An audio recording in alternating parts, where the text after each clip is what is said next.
Granny's Family Classics presents Our Holidays by various authors, retold from St. Nicholas Magazine. Read by Granny. Snuggle up, dear ones. Are you ready to explore the wonderful stories behind our favorite holidays? Let's discover the meanings and traditions that make each one so special. Our holidays. If all the year were playing holidays, to sport would be as tedious as to work. Shakespeare, King Henry of Part I. St. Saturday. St. Saturday by Henry Johnstone. Oh, Friday night's the Queen of Nights, because it ushers in the feast of good Saint Saturday, when studying is a sin, boys, and we may go to play. Not only in the afternoon, but all the livelong day.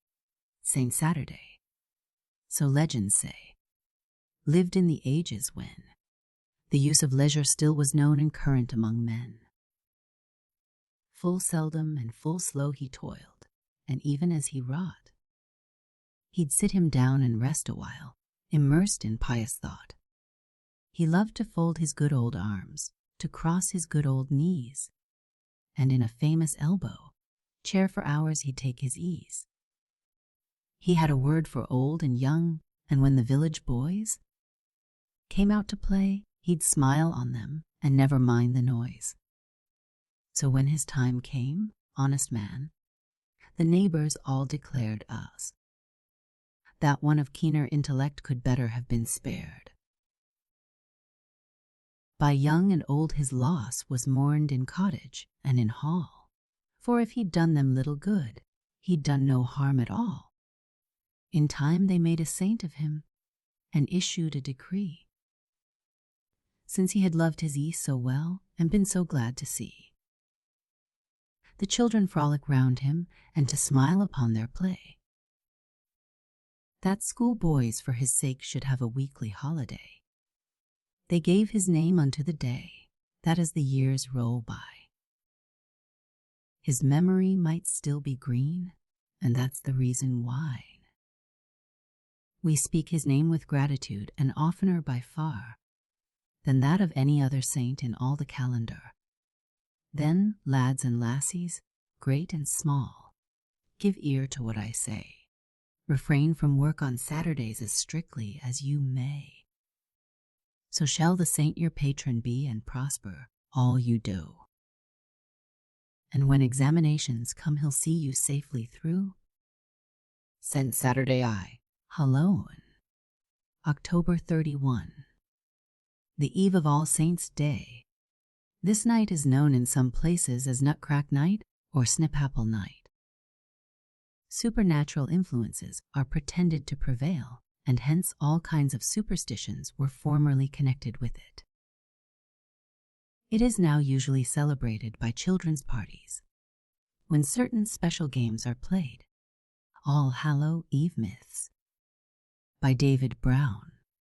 As the world grows old and wise, it ceases to believe in many of its superstitions. But, although they are no longer believed in, the customs connected with them do not always die out. They often linger on through centuries, and, from having once been serious religious rites, or something real in the life of the people, they become at last mere children's plays or empty usages, often most zealously enjoyed by those who do not understand their meaning. All Hallow Eve is now, in our country towns, a time of careless frolic, and of great bonfires, which, I hear, are still kindled on the hill tops in some places. We also find these fires in England, Scotland, and Ireland, and from their history we learn the meaning of our celebration. Some of you may know that the early inhabitants of Great Britain, Ireland, and parts of France were known as Celts, and that their religion was directed by strange priests called Druids. 3 times in the year, on the 1st of May, for the sowing at the solstice, June 21st, for the ripening and turn of the year, and on the eve of November 1st, for the harvesting, those mysterious priests of the Celts, the Druids, built fires on the hill tops in France, Britain, and Ireland in honor of the sun. At this last festival, the Druids of all the region gathered in their white robes around the stone altar, or cairn, on the hilltop. Here stood an emblem of the sun, and on the cairn was a sacred fire, which had been kept burning through the year. The Druids formed about the fire, and, at a signal, quenched it, while deep silence rested on the mountains and valleys. Then the new fire gleamed on the cairn. The people in the valley raised a joyous shout, and from hill, top to hill, top other fires answered the sacred flame. On this night, all hearth fires in the region had been put out, and they were kindled with brands from the sacred fire, which was believed to guard the households through the year. But the Druids disappeared from their sacred places. The cairns on the hill tops became the monuments of a dead religion, and Christianity spread to the barbarous inhabitants of France and the British Islands. Yet the people still clung to their old customs and felt much of the old offer them. Still they built their fires on the 1st of May, at the solstice in June, and on the eve of November 1st. The church found that it could not all at once separate the people from their old ways, so it gradually turned these ways to its own use, and the harvest festival of the Druids became in the Catholic calendar the Eve of All Saints, for that is the meaning of the name, All Hallow Eve. In the 7th century, the Pantheon, the ancient Roman temple of all the gods, was consecrated anew to the worship of the Virgin and of all holy martyrs. By its separation from the solemn character of the Druid festival, All Hallow Eve lost much of its ancient dignity and became the carnival, night of the year for wild, grotesque rites. As century after century passed by, it came to be spoken of as the time when the magic powers, with which the peasantry, all the world over, filled the wastes and ruins, were supposed to swarm abroad to help or injure men. It was the time when those first dwellers in every land, the fairies, were said to come out from their grots and lurking places, and in the darkness of the forests and the shadows of old ruins, witches and goblins gathered.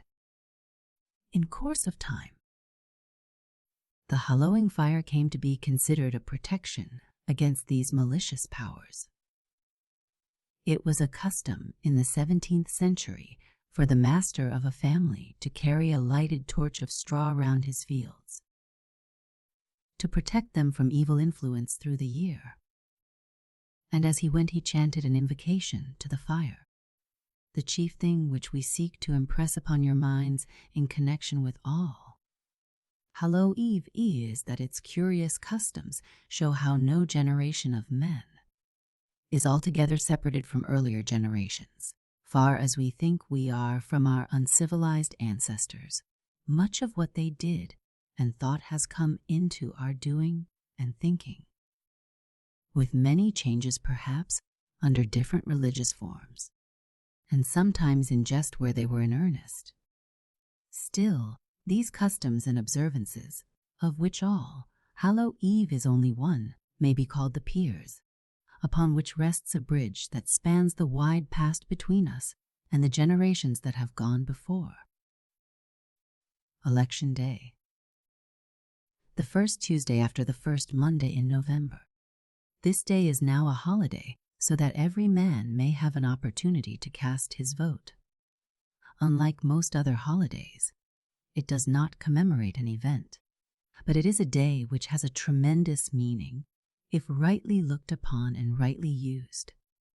Its true spirit and significance are well set forth in the following pages. By Act of Congress, the date for the choosing of presidential electors is set for the first Tuesday after the first Monday in November, in the years when presidents are elected, and the different states have now nearly all chosen the same day for the election of state officers. Rights and Duties of Citizens by S.E. Foreman. Read the Bill of Rights in the Constitution of your state, and you will find there, set down in plain black and white, the rights which you are to enjoy as an American citizen.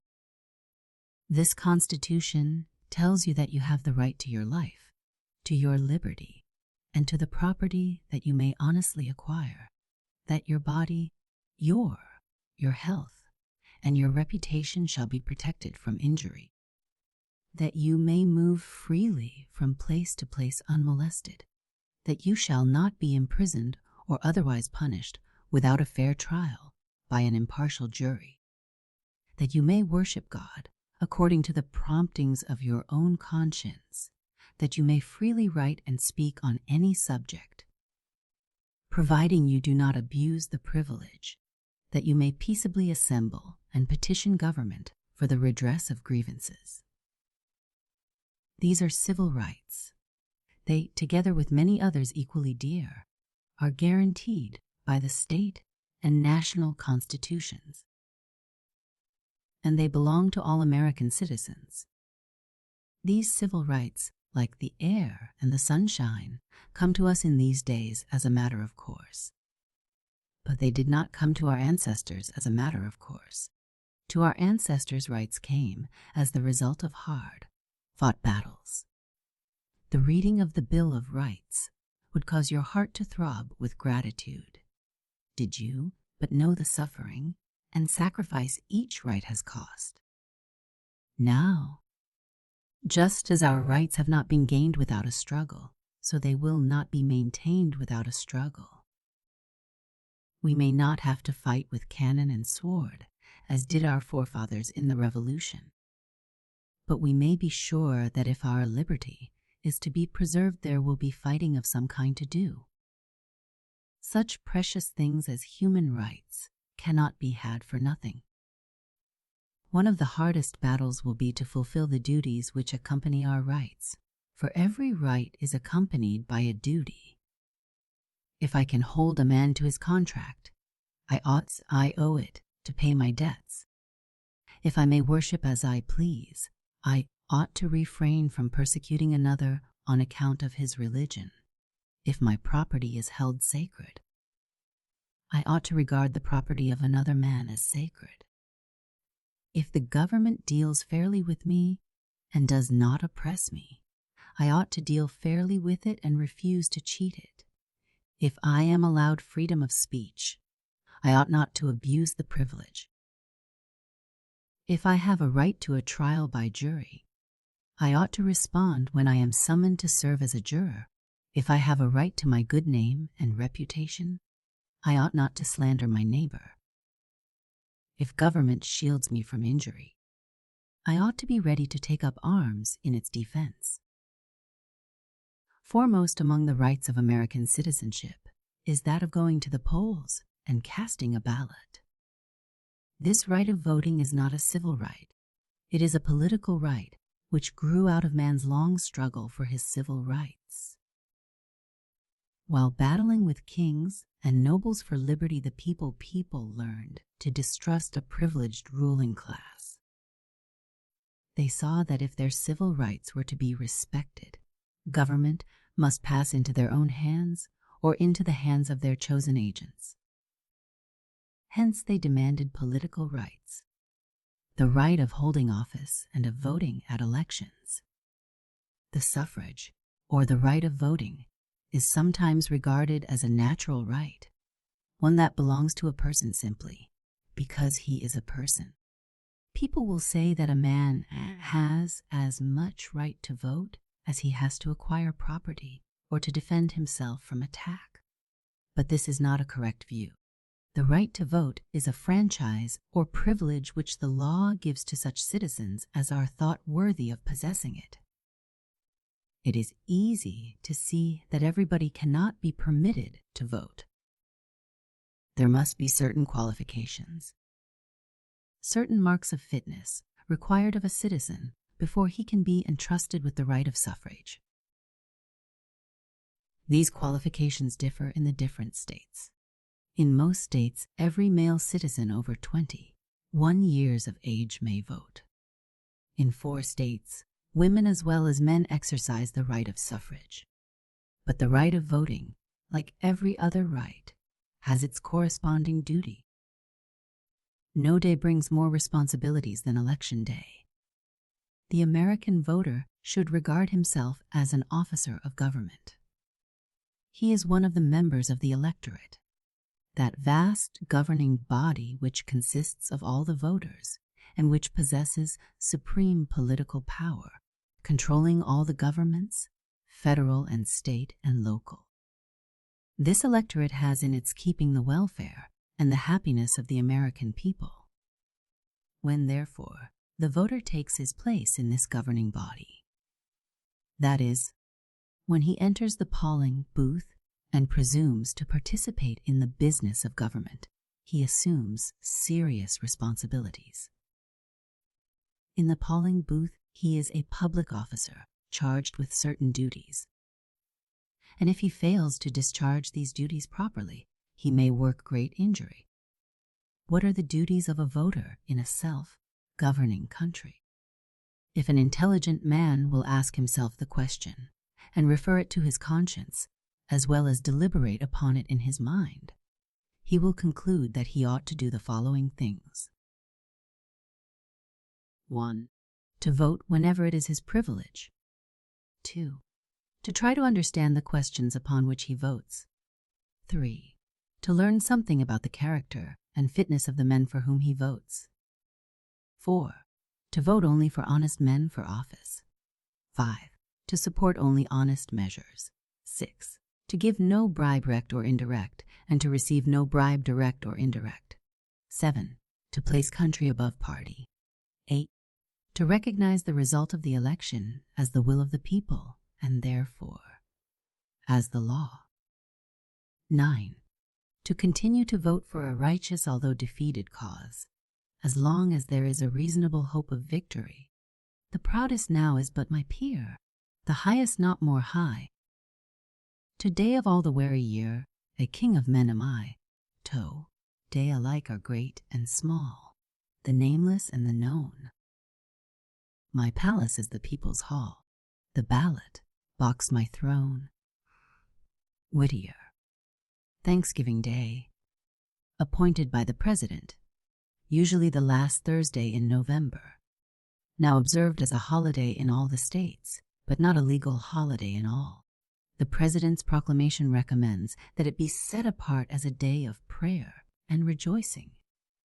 The day is of New England origin, the first one being set by Governor Bradford of the Massachusetts colony on December 1621. Washington issued a Thanksgiving proclamation for Thursday, December 18, 1777, and again at Valley Forge for May 7, 1778. The Thanksgiving of the present incorporates many of the genial features of Christmas. The feast with the Thanksgiving turkey and pumpkin pie crowns the day. Even the poorhouse has its turkey. The story of an old time Thanksgiving in Indian stories of this series brings out the original spirit of the day, a Thanksgiving dinner that flew away. By H. Butterworth. Hunk. I spun around like a top, looking nervously in every direction. I was familiar with that sound. I had heard it before, during 2 summer vacations, at the old farmhouse on the Cape.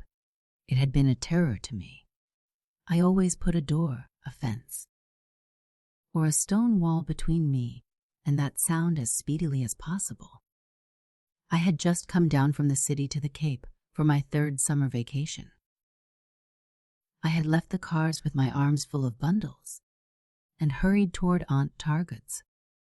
The cottage stood in from the road. There was a long meadow in front of it. In the meadow were 2 great oaks and some clusters of lilacs. An old, mossy stone wall protected the grounds from the road, and a long walk ran from the old wooden gate to the door. It was a sunny day, and my heart was light. The orioles were flaming in the old orchards. The bobolinks were tossing themselves about in the long meadows of timothy, daisies, and patches of clover. There was a scent of new mown hay in the air. In the distance lay the bay, calm and resplendent, with white sails and specks of boats. Beyond it rose Martha's vineyard, green and cool and bowery, and at its wharf lay a steamer. I was, as I said, light-hearted. I was thinking of rides over the sandy roads at the close of the long, bright days, of excursions on the bay of clam, bakes, and picnics. I was hungry, and before me rose visions of Aunt Targood's fish dinners, roast chickens, berry pies. I was thirsty, but ahead was the old well sweep, and behind the cool lattice of the dairy window were pans of milk in abundance. I tripped on toward the door with light feet, lugging my bundles and beaded with perspiration, but unmindful of all discomforts in the thought of the bright days and good things in store for me. Hunk! Hunk! My heart gave a bound. Hunk! Where did that sound come from? Out of a cool cluster of innocent-looking lilac bushes, I saw a dark object cautiously moving. It seemed to have no head. I knew, however, that it had a head. I had seen it. It had seized me once on the previous summer, and I had been in terror of it during all the rest of the season. I looked down into the irregular grass and saw the head and a very long neck running along on the ground, propelled by the dark body, like a snake running away from a ball. It was coming toward me, and faster as it approached. I dropped all my bundles. In a few flying leaps I returned to the road again, and armed myself with a stick from a pile of cord wood. Hunk! Hunk! It was a call of triumph. The head was high in the air now. My enemy moved grandly forward, as became the monarch of the great meadow farm yard. I stood with beating heart after my retreat. It was Aunt Targood's gander, how he enjoyed his triumph, and how small and cowardly he made me feel. Hunk! Hunk! Hunk! The geese came out of the lilac bushes, bowing their heads to him in admiration. Then came the goslings. A long procession of awkward, half-feathered things, they appeared equally delighted. The gander seemed to be telling his admiring audience all about it. How a strange girl with many bundles had attempted to cross the yard, how he had driven her back, and had captured her bundles, and now was monarch of the field. He clapped his wings when he had finished his heroic story, and sent forth such a honk as might have startled a major general. Then he, with an air of great dignity and coolness, began to examine my baggage.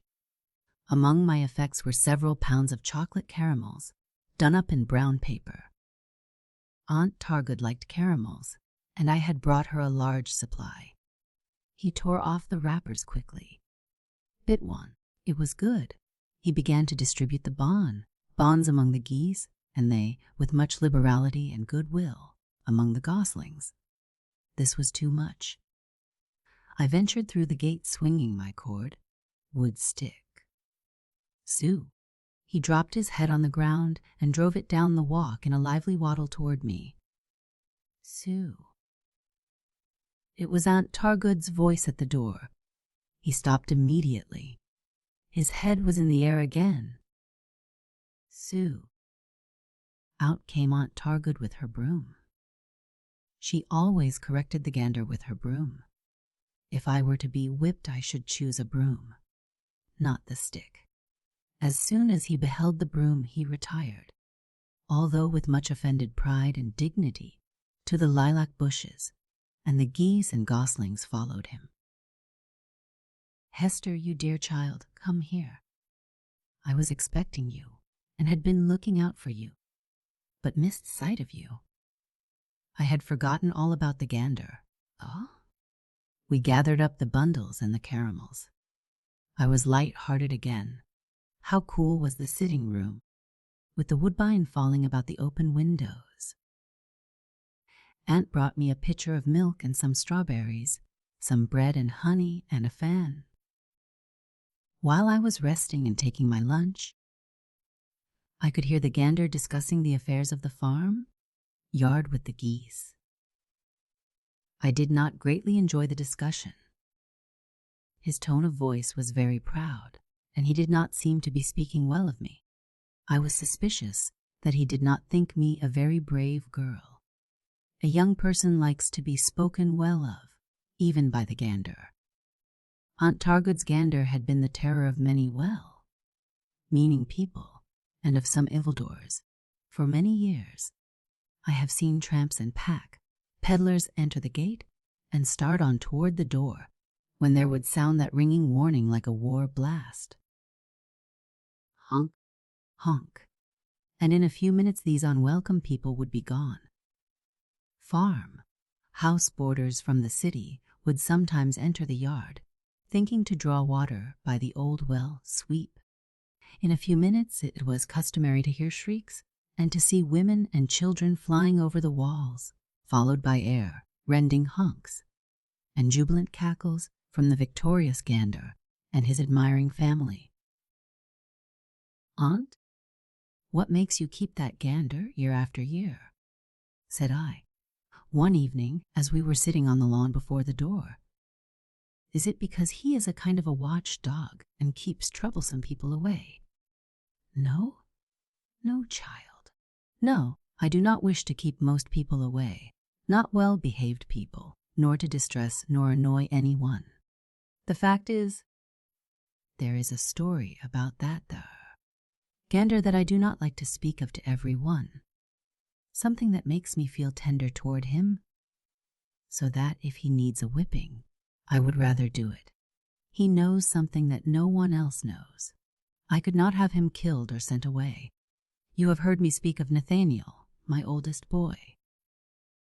"Yes."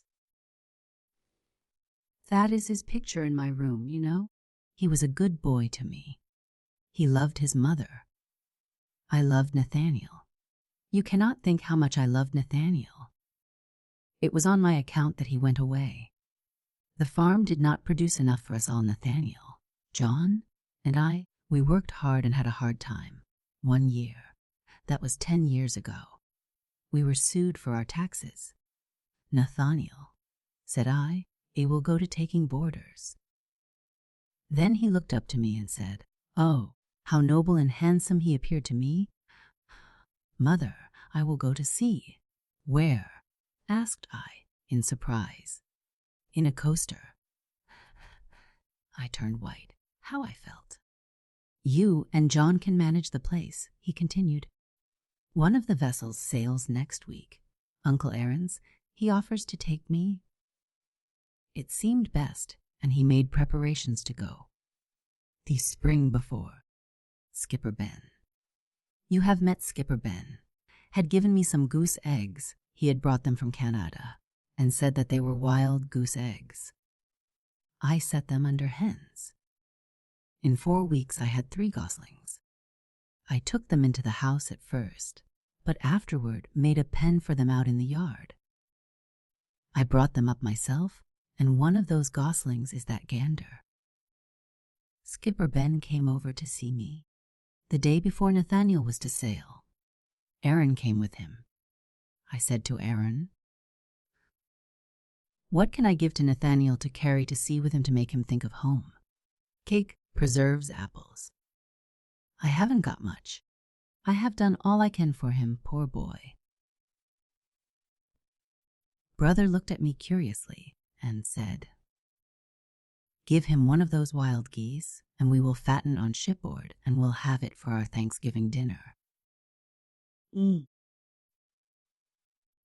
What Brother Aaron said pleased me. The young gander was a noble bird, the handsomest of the lot, and I resolved to keep the geese to kill for my own use, and to give him to Nathaniel. The next morning, it was late in September, I took leave of Nathaniel. I tried to be calm and cheerful and hopeful. I watched him as he went down the walk with the gander struggling under his arms.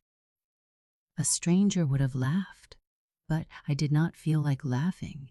It was true that the boys who went coasting were usually gone but a few months and came home hearty and happy.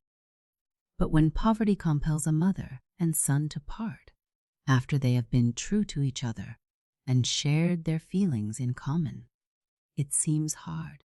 It seems hard, though I do not like to murmur or complain at anything allotted to me. I saw him go over the hill. On the top he stopped and held up the gander. He disappeared. Yes, my own Nathaniel disappeared. I think of him now as one who disappeared. November came. It was a terrible month on the coast that year. Storm followed storm. The sea, faring people talked constantly of wrecks and losses. I could not sleep on the nights of those high winds. I used to lie awake thinking over all the happy hours I had lived with Nathaniel. Thanksgiving week came. It was full of an Indian, summer brightness after the long storms. The nights were frosty, bright, and calm. I could sleep on those calm nights.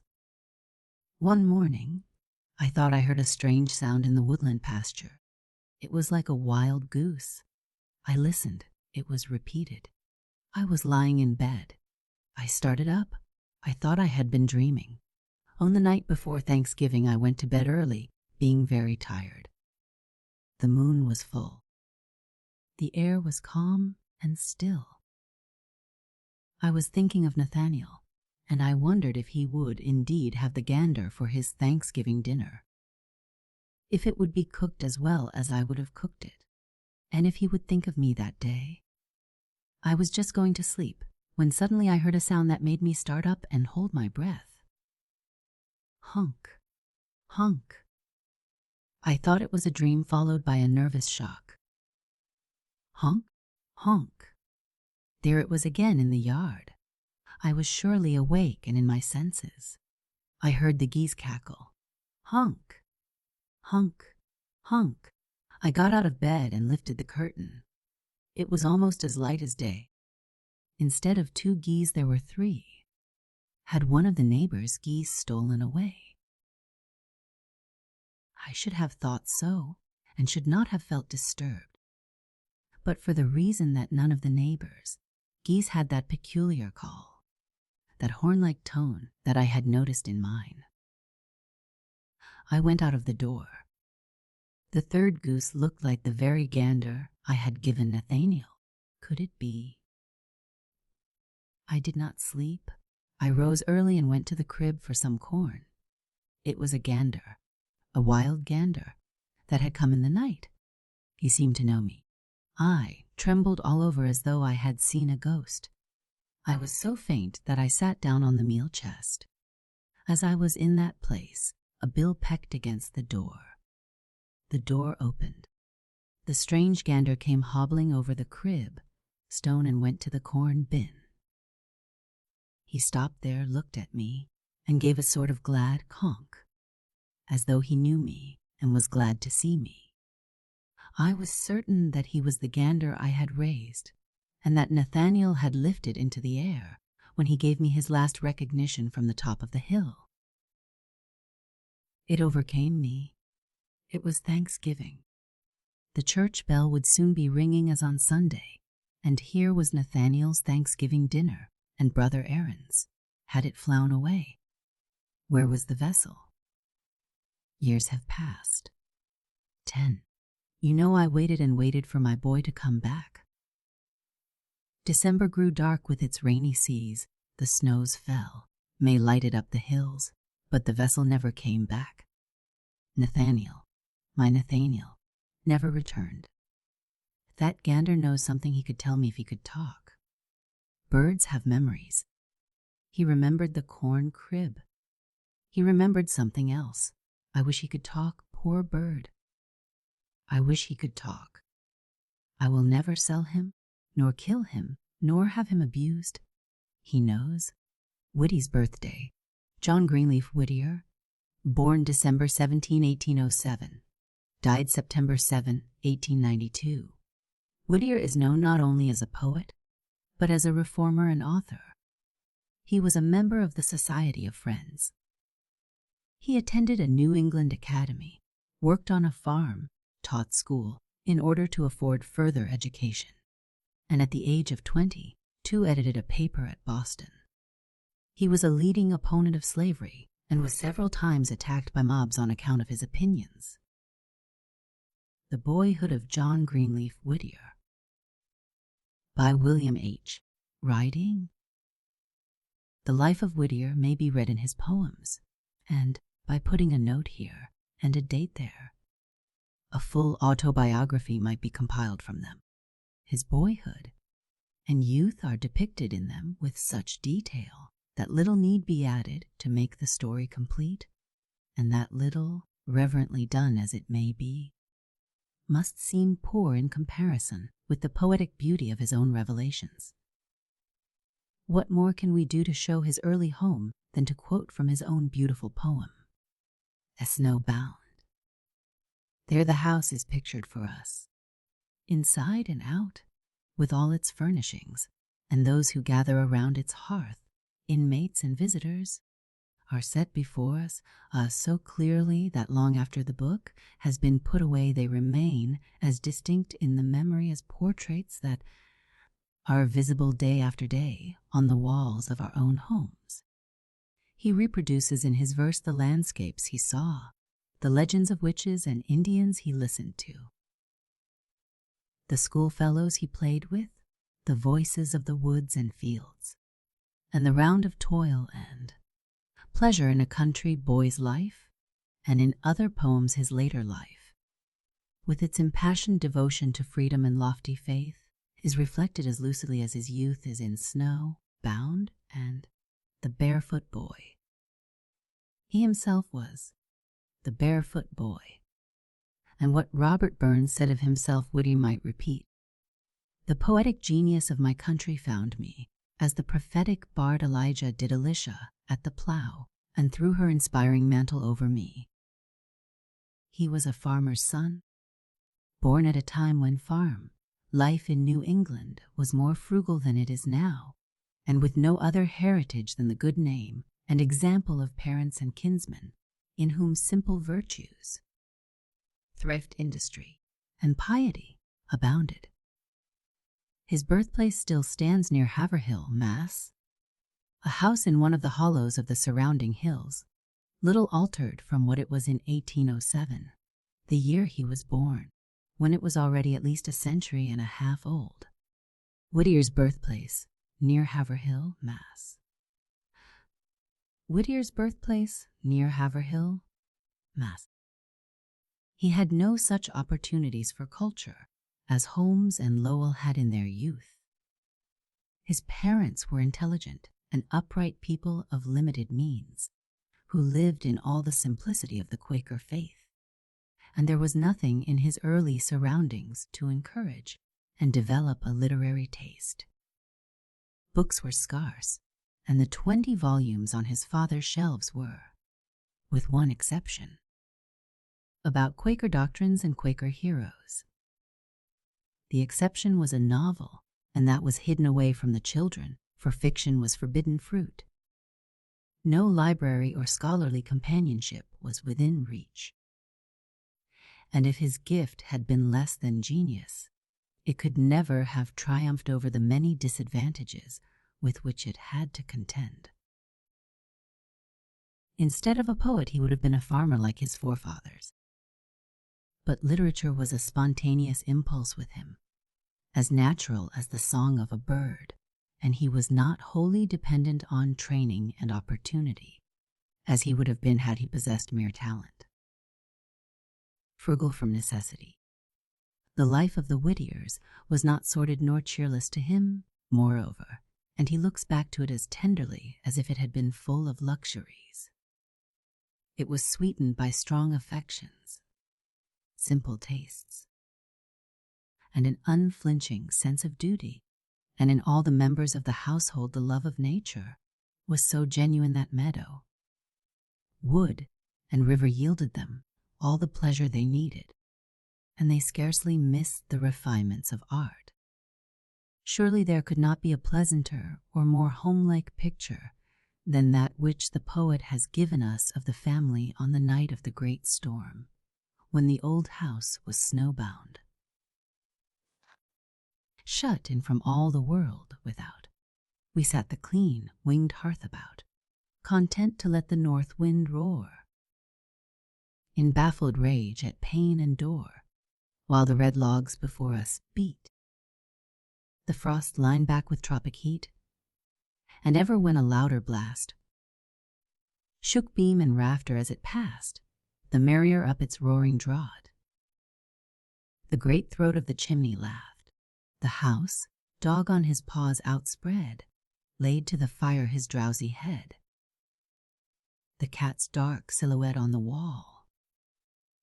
A couchant tiger's seemed to fall, and for the winter fireside meet, between the endiron's straddling feet.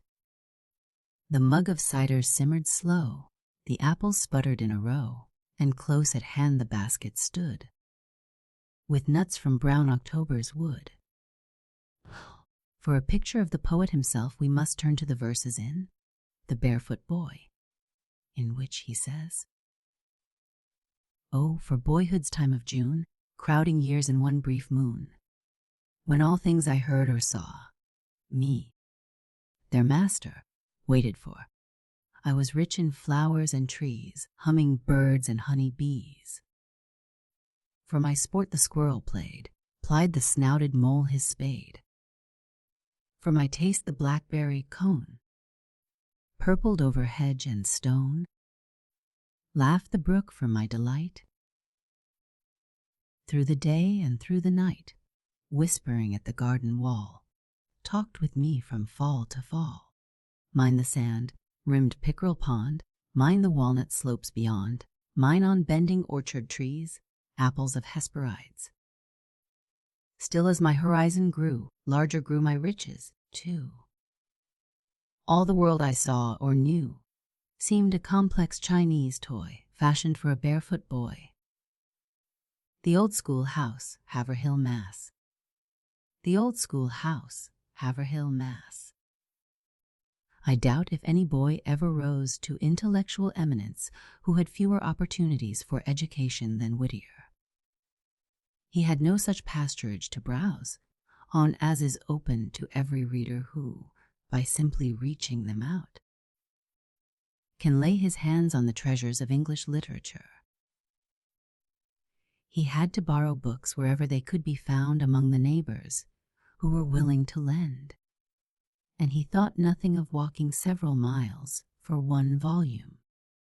The only instruction he received was at the district school, which was open a few weeks in midwinter, and at the Haverhill Academy, which he attended 2 terms of 6 months each, paying tuition by work in spare hours, and by keeping a small school himself.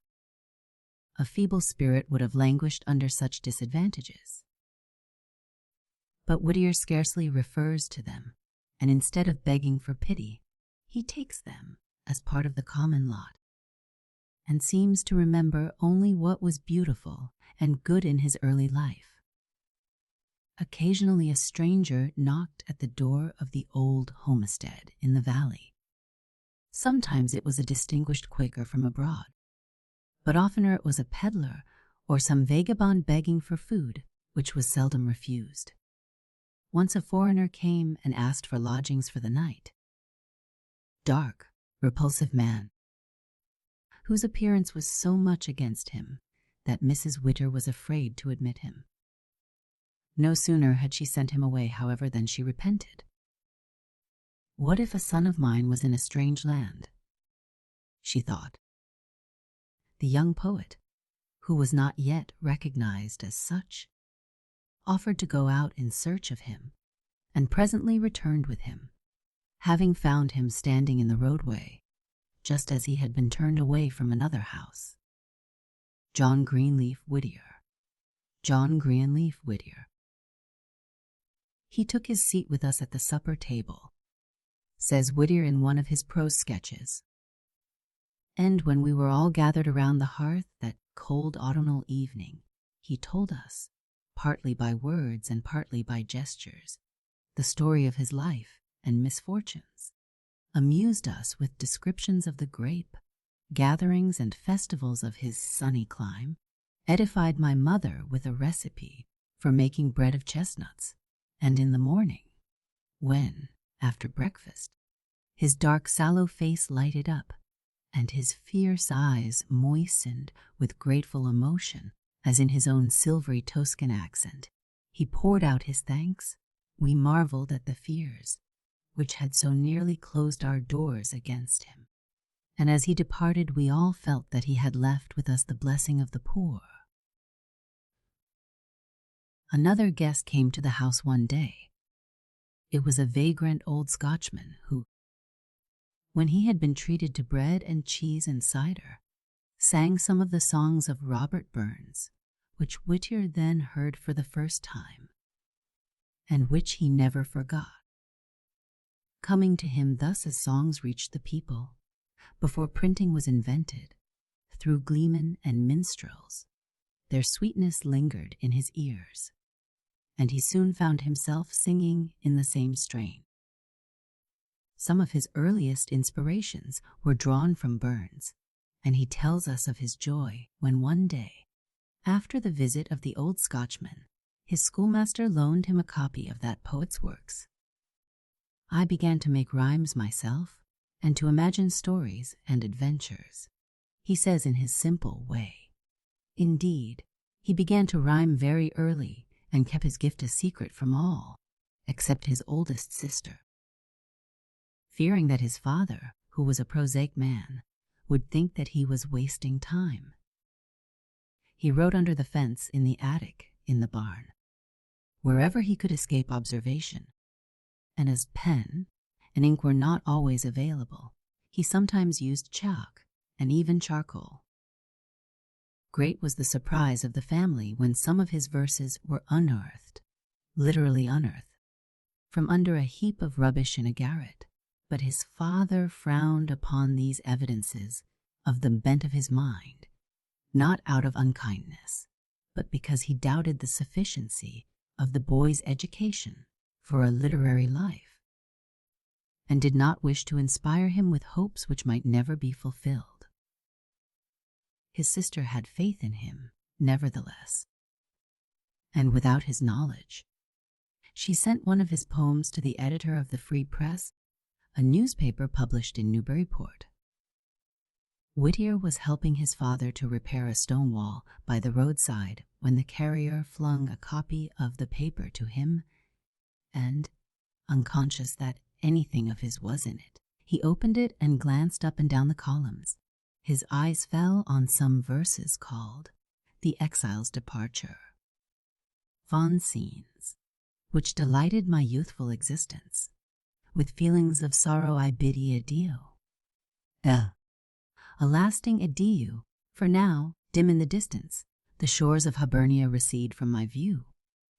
Farewell to the cliffs, tempest, beaten and grey, which guard the loved shores of my own native land. Farewell to the village and sail, shadowed bay, the forest-crowned hill and the water-washed strand. His eyes swam. It was his own poem, the first he ever had in print. Whittier's study at Amesbury, Mass. Whittier's study at Amesbury, Mass. What is the matter with thee? His father demanded, seeing how dazed he was, but, though he resumed his work on the wall, he could not speak, and he had to steal a glance at the paper again and again before he could convince himself that he was not dreaming. Sure enough, the poem was there with his initial at the foot of it. UU, Haverhill, June 1st, 1826. And better still, this editorial notice. FW, at Haverhill, will continue to favor us with pieces beautiful as the one inserted in our poetical department of today. We shall esteem it a favor. Fame never passes true genius by, and when it came it brought with it the love and reverence of thousands, who recognize in Whittier a nature abounding in patience, unselfishness, and all the sweetness of Christian charity. The selections from Whittier's poems contained in this article are included by kind permission of Messrs. Houghton, Mifflin and Co. Christmas. December 25. A festival held every year in memory of the birth of Christ. Christmas is essentially a day of rejoicing and thanksgiving and of goodwill toward others. Many customs older than Christianity mark the festivities. In our country, the observance of the day was discouraged in colonial times, and in England in 1643, Parliament abolished the day. Now its celebration is worldwide and by all classes and creeds. How Uncle Sam Observes Christmasmas by Clifford Howard. Of course, Uncle Sam is best acquainted with the good old-fashioned Christmas, the kind we have known all about since we were little bits of children. There are the Christmas trees with their pretty decorations and candles, and the mistletoe and holly and all sorts of evergreens to make the house look bright, while outside the trees are bare. The ground is white with snow, and Jack Frost is prowling around, freezing up the ponds and pinching people's noses. And then there is dear old Santa Claus with his reindeer, galloping about on the night before Christmas, and scrambling down chimneys to fill the stockings that hang in a row by the fireplace. It is the time of good cheer and happiness, and presents for everybody, the time of chiming bells and joyful carols, of turkey and candy and plum, pudding and all the other good things that go to make up a truly merry Christmas. And here and there throughout the country, some of the quaint old customs of our forefathers are still observed at this time, as, for instance, the pretty custom of Christmas waits, boys and girls who go about from house to house on Christmas Eve or early Christmas morning singing carols. But aside from the Christmas customs we all know so well, Uncle Sam has many strange and special ways of observing Christmas. For in this big country of his there are many different kinds of people, and they all do not celebrate Christmas in the same way, as you shall see. In the South, sis, bang, boom, skyrockets hissing, crackers snapping, cannons roaring, horns tooting, bells ringing, and youngsters shouting with wild delight. That is the way Christmas begins down south. Christmas in the South. Christmas in the South. It starts at midnight, or even before, an all-day-long fire. Crackers are going off in the streets of every city, town, and village of the South, from Virginia to Louisiana. A northern boy, waking up suddenly in New Orleans or Mobile or Atlanta, would think he was in the midst of a rosing 4th of July celebration. In some of the towns, the brass bands come out and add to the jollity of day by marching around and playing My Maryland and Dixie, while the soldier companies parade up and down the streets to the strains of joyous music and fire salutes with cannons and rifles. To the girls and boys of the South, Christmas is the noisiest and jolliest day of the year. The 4th of July doesn't compare with it. And as for the darkies, they look upon Christmas as a holiday that was invented for their especial happiness. They take it for granted that all the white folks they know will give them presents, and with grinning faces they are up bright early asking for Christmas gift, Mr. Christmas gift, Mrs. No one thinks of refusing them, and at the end of the day they are richer and happier than at any other time during the whole year. Except for the jingle of sleigh bells and the presence of Jack Frost, a Christmas in the South is in other ways very much like that in the North. The houses are decorated with greens. Mistletoe hangs above the doorways. Santa Claus comes down the chimneys and fills the waiting stockings.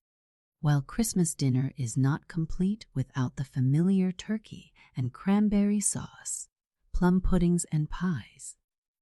In New England. For a great many years there was no Christmas in New England. The Pilgrims and the Puritans did not believe in such celebrations. In fact, they often made it a special point to do their hardest work on Christmas Day, just to show their contempt for what they considered a pagan festival. During colonial times, there was a law in Massachusetts forbidding anyone to celebrate Christmas.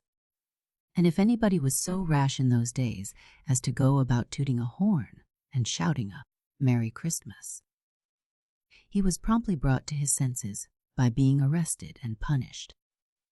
Christmas sports in New England. Christmas sports in New England. Of course, things are very different in New England now, but in many country towns, the people still make more of Thanksgiving than they do of Christmas. And there are hundreds of New England men and women still living who knew nothing of Christmas as children, who never hung up their stockings, who never waited for Santa Claus, who never had a tree, who never even had a Christmas present. Nowadays, however, Christmas in New England is like Christmas anywhere else, but here and there, even now, the effects of the early Puritan ideas may still be seen in some of the smaller and out of the way towns and villages. You will find Christmas trees and evergreens in only a very few of the houses, and in some places, particularly in New Hampshire, one big Christmas tree does for the whole town. This tree is set up in the town hall, and there the children go to get their gifts, which have been hung on the branches by the parents. Sometimes the tree has no decorations, no candles, no popcorn strings, no shiny balls. After the presents are taken off and given to the children, the tree remains perfectly bare. There is usually a short entertainment of recitations and songs, and a speech or two perhaps, and then the little folks, carrying their presents with them, go back to their homes. In New Mexico. In certain parts of New Mexico, among the old Spanish settlements, the celebration of Christmas begins more than a week before the day.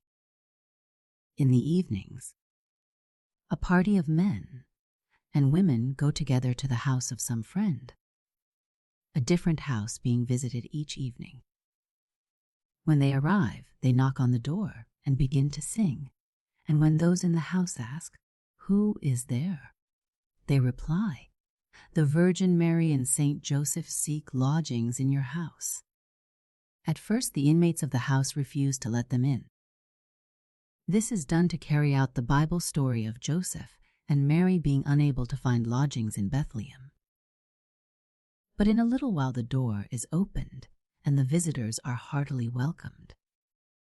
As soon as they enter, they kneel and repeat a short prayer, and when the devotional exercises are concluded, the rest of the evening is spent in merrymaking.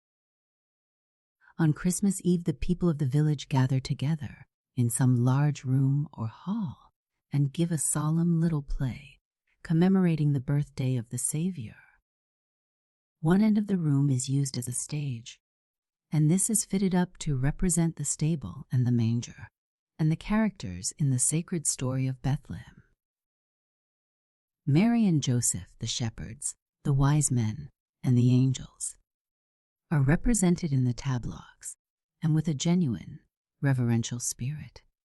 Even the poorer people of the town take part in these Christmas plays.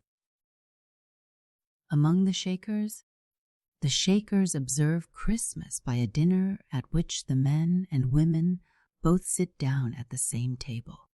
This custom of theirs is the thing that serves to make Christ different from any other day. Among the Shakers. During all the rest of the year, the men and women eat their meals at separate tables. At sunset on Christmas Day, after a service in the church, they march to the community, house where the dinner is waiting. The men sit on one side of the table and the women on the other. At the head sits an old man called the elder, who begins the meal by saying grace, after which each one in turn gets up and, lifting the right hand, says in a solemn voice, "God is love." The dinner is eaten in perfect silence. Not a voice is heard until the meal comes to an end. Then the men and women rise and sing, standing in their places at the table. As the singing proceeds, they mark time with their hands and feet. Then their bodies begin to from side to side in the peculiar manner that has given this sect its name of Shakers. When the singing comes to an end, the elder chants a prayer, after which the men and women silently file out and leave the building. Among the Pennsylvania Germans, you'd better look out, or Pelsnickel will catch you. This is the dire threat held over naughty boys and girls at Christmas time in some of the country settlements of the Pennsylvania Germans, or Pennsylvania Dutch, as they are often called. Pelsnickel is another name for Santa Claus, but he is not altogether the same old Santa that we welcome so gladly. On Christmas Eve, someone in the neighborhood impersonates Pelsnickel by dressing up as an old man with a long white beard, arming himself with a switch and carrying a bag of toys over his shoulder. He goes from house to house where the children are expecting him. A visit from Pelsnickel. A visit from Pelsnickel. He asks the parents how the little ones have behaved themselves during the year. To each of those who have been good he gives a present from his bag. But woe betide the naughty ones. These are not only supposed to get no presents, but Pelsnickel catches them by the collar and playfully taps them with his switch. In Puerto Rico, the Puerto Rican boys and girls would be frightened out of their wits if Santa Claus should come to them in a sleigh drawn by reindeer and should try to enter the houses and fill their stockings. Down there, Santa Claus does not need reindeer or any other kind of steeds, for the children say that he just comes flying through the air like a bird. Neither does he bother himself looking for stockings, for such things are not so plentiful in Puerto Rico as they are in cooler climates. Instead of stockings, the children use little boxes, which they make themselves. These they place on the roofs and in the courtyards, and old Santa Claus drops the gifts into them as he flies around at night with his bag on his back. He is more generous in Puerto Rico than he is anywhere else. He does not come on Christmas Eve only, but is likely to call around every night or two during the week, each morning, therefore. The little folks run out eagerly to see whether anything more has been left in their boxes during the night. Christmas in Puerto Rico is a church festival of much importance, and the celebration of it is made up chiefly of religious ceremonies intended to commemorate the principal events in the life of the Savior, beginning with the celebration of his birth at Christmas time. The feast days follow one another in rapid succession. Indeed, it may justly be said that they do not really come to an end until Easter. Bethlehem Day in Puerto Rico. Bethlehem Day in Puerto Rico. One of the most popular of these festival days is that known as Bethlehem Day. This is celebrated on the 12th of January, in memory of the coming of the Magi. The celebration consists of a procession of children through the streets of the town. The foremost three, dressed in flowing robes to represent the wise men of the East, come riding along on ponies, holding in their hands the gifts for the infant king. Following them come angels and shepherds and flute players, all represented by children dressed in pretty costumes and carrying garlands of flowers. These processions are among the most picturesque of all Christmas celebrations. Among the Moravians, till for many days before Christmas, the Moravian housewives in Bethlehem, Pennsylvania, are busy in their kitchens making good things for the holidays. Mint, caked caper, nuts, pepperbrod, sugar, cake, mince pies, and, most important of all, large quantities of Christmas cakes. These Christmas cakes are a kind of ginger cookie, crisp and spicy, and are made according to a recipe known only to the Moravians. They are made in all sorts of curious shapes: birds, horses, lions, fishes, turtles, stars, leaves, and funny little men and women, so that they are not only good to eat, but are ornamental as well, and are often used by the good fathers and mothers as decorations for the puts. Every Moravian family has its puts at Christmas time. This consists of a Christmas tree surrounded at its base by a miniature landscape made up of moss and greens, and make-believe rocks, and adorned with toy houses and tiny fences and trees, and all sorts of little animals and toy people. A Christmas puts. A Christmas puts. On Christmas Eve, a love feast is held in the church. The greater part of the service is devoted to music, for which the Moravians have always been noted.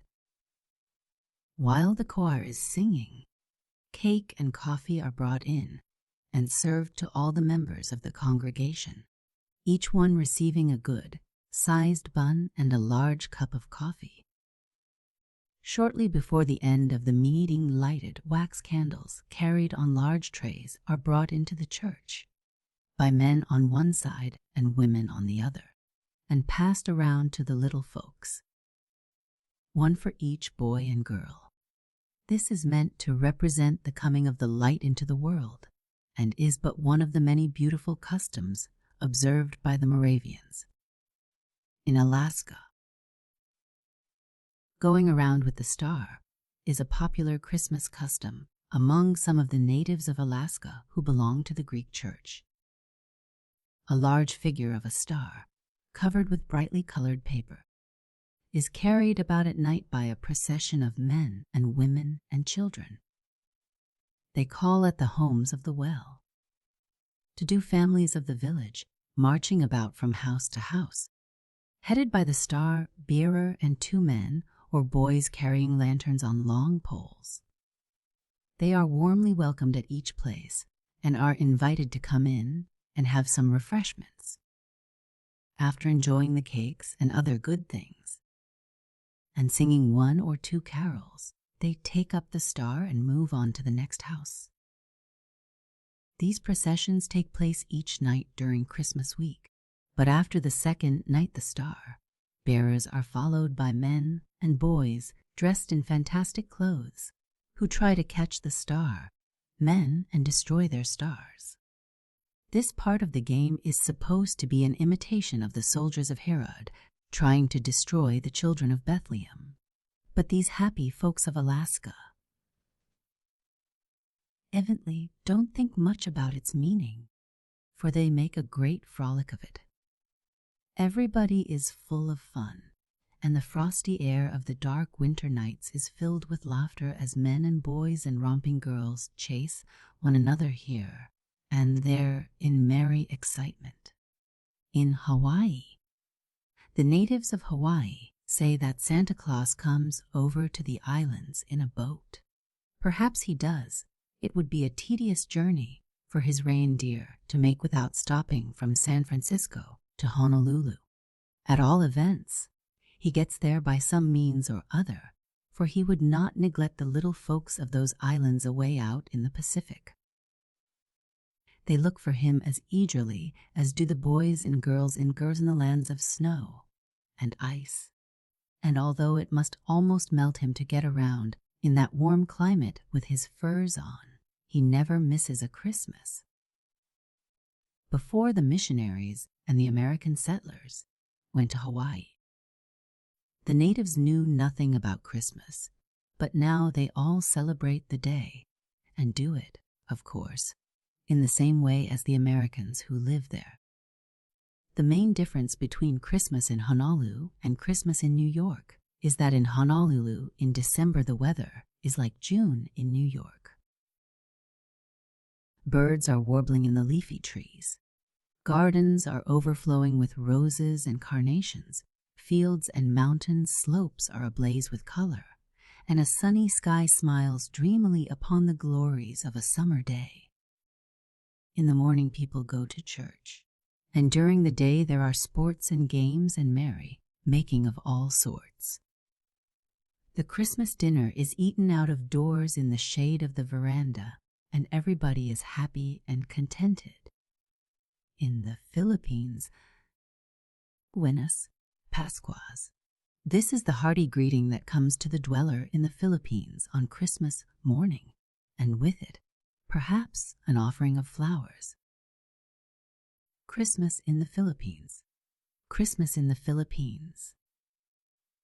The Filipino, like the Puerto Rican and all others who have lived under Spanish rule, look upon Christmas as a great religious festival, and one that requires very special attention. On Christmas Eve, the churches are open, and the coming of the great day is celebrated by a Mass at midnight, and during all of Christmas Day, Mass is held every hour, so that everyone may have an opportunity to attend. Even the popular Christmas customs among the people are nearly all of a religious character, for most of them consist of little plays or dramas founded upon the life of the Savior. These plays are called pastures and are performed by bands of young men and women, and sometimes mere boys and girls, who go about from village to village and present their simple little plays to expectant audiences at every stopping place. The visit of the wise men, the flight into Egypt, these and many other incidents as related in the scriptures are acted in these pastors. New Year's Day. January 1. The custom of celebrating the first day of the year is a very ancient one. The exchange of gifts, the paying of calls, the making of good resolutions for the new year, and feasting often characterize the day. The custom of ringing the church bells is of the widest extent. The old world custom of sitting up on New Year's Eve to see the old year out is still very common. Extract from Social Life in the Colonies. The Century Magazine, July 1885. By Edward Eggleston. New Year's Day was celebrated among the New York Dutch by the calls of the gentlemen on their lady friends. It is perhaps the only distinctly Dutch custom that afterward came into widespread use in the United States. New Year's Day and the church festivals, kept alike by the Dutch and English, brought an intermission of labor to the New York slaves, who gathered in throngs to devote themselves to wild frolics. The Brooklyn fields were crowded with them on New Year's Day, at Easter, at Whitsuntide, or Prickster, as the Dutch called it, and on Sandclaus Day, the feast of St. Nicholas, a Chinese New Year's in California, by H.H. The Chinese in California have a week of holiday at their New Year's in February, just as we do between the 25th of December and the 1st of January. In the cities they make a fine display of fireworks. They use barrels full of firecrackers, and the Chinese boys do not fire them off, as the American boys do, a cracker at a time. They bring out a large box full, or a barrel full, and fire them off package after package, as fast as they can. In Santa Barbara, where I was during the Chinese New Year's of 1882, we heard the crackers long before we reached Chinatown. After these stopped, we went into the houses. Every Chinese family keeps open house on New Year's Day all day long. They set up a picture or an image of their god in some prominent place, and on a table in front of this, they put a little feast of good things to eat. Some are for an offering to the god, and some are for their friends who call.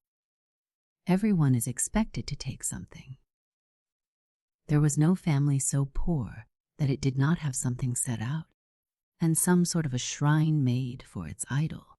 In some houses it was only a coarse wooden box, turned up on one end like a cupboard, with 2 or 3 little teacups full of rice or tea, and one poor candle burning before a paper picture of the god pasted or tacked at the back of the box. It was amusing to watch the American boys darting about from shop to shop and house to house, coming out with their hands full of queer Chinese things to eat, showing them to each other and comparing notes. "Oh, let me taste that," one boy would exclaim on seeing some new thing, and, "Where did you get it? Which house gives that?" Then the whole party would race off to make a descent on that house and get some more. I thought it wonderfully hospitable on the part of the Chinese people to let all these American boys run in and out of their houses in that way and help themselves from the New Year's feast. Some of the boys were very rude and ill-mannered, little better than street beggars, but the Chinese were polite and generous to them all. The Joss house, where they held their religious services, was a chamber opening out upon an upper balcony. This balcony was hung with lanterns and decorated. The door at the foot of the stairs, which led to this chamber, stood open all day, and any one who wished could go up and say his prayers in the Chinese fashion, which is a curious fashion indeed. They have slender reeds with tight rolls of brown paper fastened at one end. In front of the image or picture of their god, they set a box or vase of ashes, on which a little sandalwood is kept burning. When they wish to make a prayer, they stick one of the reeds down in these ashes and set the paper on fire. They think the smoke of the burning paper will carry the prayer up to heaven. I asked a Chinese man who could speak a little English why they put teacups of wine and tea and rice before their god, if they believed that the god would eat and drink. "Oh, no," he said, "that not what for. What you like self, you give God. He see, he like see." A Lincoln's birthday, February 12, Abraham Lincoln. Born February 12, 1809, died April 15, 1865. Lincoln was the 16th President of the United States. He was descended from a Quaker family of English origin. He followed various occupations, including those of a farm laborer, a salesman, a merchant, and a surveyor, was admitted to the bar in 1836 and began the practice of law in this year. He was twice elected president, the second time receiving 2012 out of 233 electoral votes. He was shot by John Wilkes Booth at Ford's Theater, Washington, April 14, 1865, and died the following day. Abraham Lincoln, by Helen Nicolay. Abraham Lincoln was not an ordinary man. He was, in truth, in the language of the poet Lowell, a new birth of our new soil. His greatness did not consist in growing up on the frontier. An ordinary man would have found on the frontier exactly what he would have found elsewhere: a commonplace life, varying only with the changing ideas and customs of time and place. But for the man with extraordinary powers of mind and body, for one gifted by nature as Abraham Lincoln was gifted, the pioneer life, with its severe training in self-denial, patience, and industry, developed his character and fitted him for the great duties of his afterlife as no other training could have done. Lincoln's home after his marriage. Lincoln's home after his marriage. His advancement in the astonishing career that carried him from obscurity to worldwide fame. From postmaster of New Salem Village to President of the United States. From captain of a backwoods volunteer company to commander, in chief of the Army and Navy, was neither sudden nor accidental nor easy.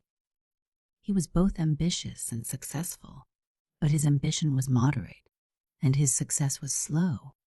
And because his success was slow, it never outgrew either his judgment or his powers. Between the day when he left his father's cabin and launched his canoe on the headwaters of the Sangamon River to begin life on his own account, and the day of his first inauguration, lay full 30 years of toil, self-denial, patience, often of effort baffled, of hope deferred, sometimes of bitter disappointment.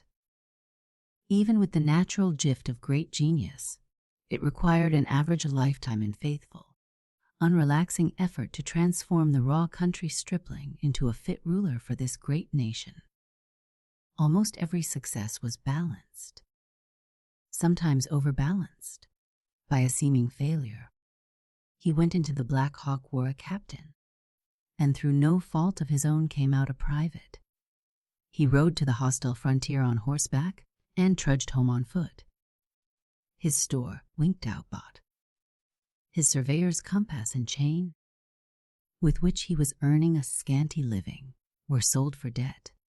He was defeated in his first attempts to be nominated for the legislature and for Congress. Defeated in his application to be appointed Commissioner of the General Land Office. Defeated for the Senate when he had 45 votes to begin with. By a man who had only 5 votes to begin with. Defeated again after his joint debates with Douglas. Defeated in the nomination for vice president when a favorable nod from half a dozen politicians would have brought him success. Failures. Not so. Every seeming defeat was a slow success. His was the growth of the oak and not of Jonas Gourd. He could not become a master workman until he had served a tedious apprenticeship. It was the quarter of a century of reading, thinking, speech-making, and law-making which fitted him to be the chosen champion in the great Lincoln Douglas debates of 1858. It was the great moral victory won in those debates, although the senatorship went to Douglas, added to the title. Honest Old Abe, won by truth and manhood among his neighbors during a whole lifetime, that led the people of the United States to trust him with the duties and powers of president. House in which Lincoln lived when he was elected president. House in which Lincoln lived when he was elected president.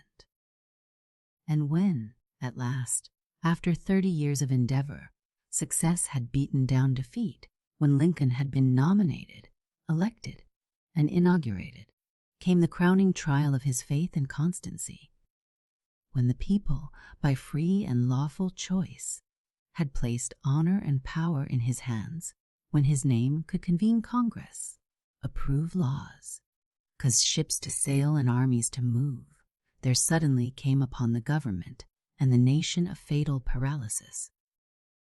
Honor seemed to dwindle and power to vanish. Was he then, after all, not to be president? Was patriotism dead? Was the Constitution only a bit of waste paper? Was the Union gone? The outlook was indeed grave. There was treason in Congress, treason in the Supreme Court, treason in the Army and Navy. Confusion and discord were everywhere. To use Mr. Lincoln's forcible figure of speech, sinners were calling the righteous to repentance. Finally, the flag, insulted and fired upon, trailed in surrender at Sumter. And then came the humiliation of the riot at Baltimore, and the president for a few days practically a prisoner in the capital of the nation. President Lincoln and Tad. President Lincoln and Tad. But his apprenticeship had been served, and there was to be no more failure. With faith and justice and generosity, he conducted for 4 long years a war whose frontiers stretched from the Potomac to the Rio Grande, whose soldiers numbered 1,000,000 men on each side. The labor The thought, the responsibility, the strain of mind and anguish of soul that he gave to his great task, who can measure? Here was place for no holiday magistrate, no fair weather sailor, as Emerson justly said of him. The new pilot was hurried to the helm in a tornado. In 4 years of battle days, his endurance, his fertility of resources, his magnanimity were sorely tried and never found wanting. By his courage, his justice, his even temper, his humanity, he stood a heroic figure in a heroic epoch. The Lincoln Monument at Springfield. The Lincoln Monument at Springfield. But a lifetime's schooling in disappointment. What but the pioneer's self-reliance and freedom from prejudice? What but the clear mind quick to see natural right and unswerving in its purpose to follow it? What but the steady self-control, the unwarped sympathy, the unbounded charity of this man with spirit so humble and soul so great could have carried him through the labors he wrought to the victory he attained? With truth it could be written, his heart was as great as the world, but there was no room in it to hold the memory of a wrong. So, with malice toward none, with charity for all, with firmness in the right as God gave him to see the right, he lived and died. We, who have never seen him, yet feel daily the influence of his kindly life, and cherish among our most precious possessions the heritage of his example. Statue of Abraham Lincoln, by Augustus St. Gaudens. Statue of Abraham Lincoln, by Augustus St. Gaudens. The Gettysburg Address. 87 years ago our fathers brought forth on this continent a new nation, conceived in liberty, and dedicated to the proposition that all men are created equal. Now we are engaged in a great civil war, testing whether that nation, or any nation so conceived and so dedicated, can long endure. We are met on a great battle, field of that war. We have come to dedicate a portion of that field as a final resting place for those who here gave their lives that that nation might live. It is altogether fitting and proper that we should do this. But, in a larger sense, we cannot dedicate, we cannot consecrate, we cannot hallow this ground. The brave men, living and dead, who struggled here, have consecrated it far above our poor power to add or detract. The world will little note, nor long remember what we say here, but it can never forget what they did here. It is for us, the living, rather, to be dedicated here to the unfinished work, which they who fought here have thus far so nobly advanced. It is rather for us to be here, dedicated to the great task remaining before us. That from these honored dead we take increased devotion to that cause, for which they gave the last full measure of devotion, that we here highly resolve that these dead shall not have died in vain, that this nation, under God, shall have a new birth of freedom, and that government of the people, by the people, for the people, shall not perish from the earth. The above address was delivered by Abraham Lincoln, November 19, 1863, at the dedication of the Gettysburg Battle, field as a national cemetery for Union soldiers. "Oh, Captain! My Captain!" O Captain, my Captain, our fearful trip is done. The ship has weathered every wrack, the prize we sought is won. The port is near, the bells I hear, the people all exulting, while follow eyes the steady keel, the vessel grim and daring. But oh heart, heart, heart, leave you not the little spot, where on the deck my Captain lies, fallen cold and dead. O Captain, my Captain, rise up and hear the bells, rise up. For you the flag is flung, for you the bugle trills, for you bouquets and ribboned wreaths, for you the shores a crowding, for you they call, the swaying mass, their eager faces turning. "O Captain, dear father, this arm I push beneath you. It is some dream that on the deck you've fallen cold and dead." My captain does not answer. His lips are pale and still. My father does not feel my arm. He has no pulse nor will. But the ship is anchored safe, its voyage closed and done. From fearful trip, the victor ship comes in with object won. Exult, O shores, and ring, O bells. But I with silent tread walk the spot the captain lies, fallen cold and dead. Walt Whitman. St. Valentine's Day, February 14. Custom decrees that on this day the young shall exchange missives, in which the love of the sender is told in verses, pictures, and sentiments. No reason beyond a guess can be given to connect Valentine with these customs. He was a Christian martyr about 270 AD, while the practice of sending valentines had its origin in the heathen worship of Juno. It is Cupid's day, and no boy or girl needs any encouragement to make the most of it. Who began it? Who? By Olive Thorne? There's one thing we know positively, that Saint Valentine didn't begin this 14th of February excitement. But who did is a question not so easy to answer. I don't think anyone would have begun it if he could have known what the simple customs of his day would have grown into, or could even have imagined the frightful valentines that disgrace our shops today.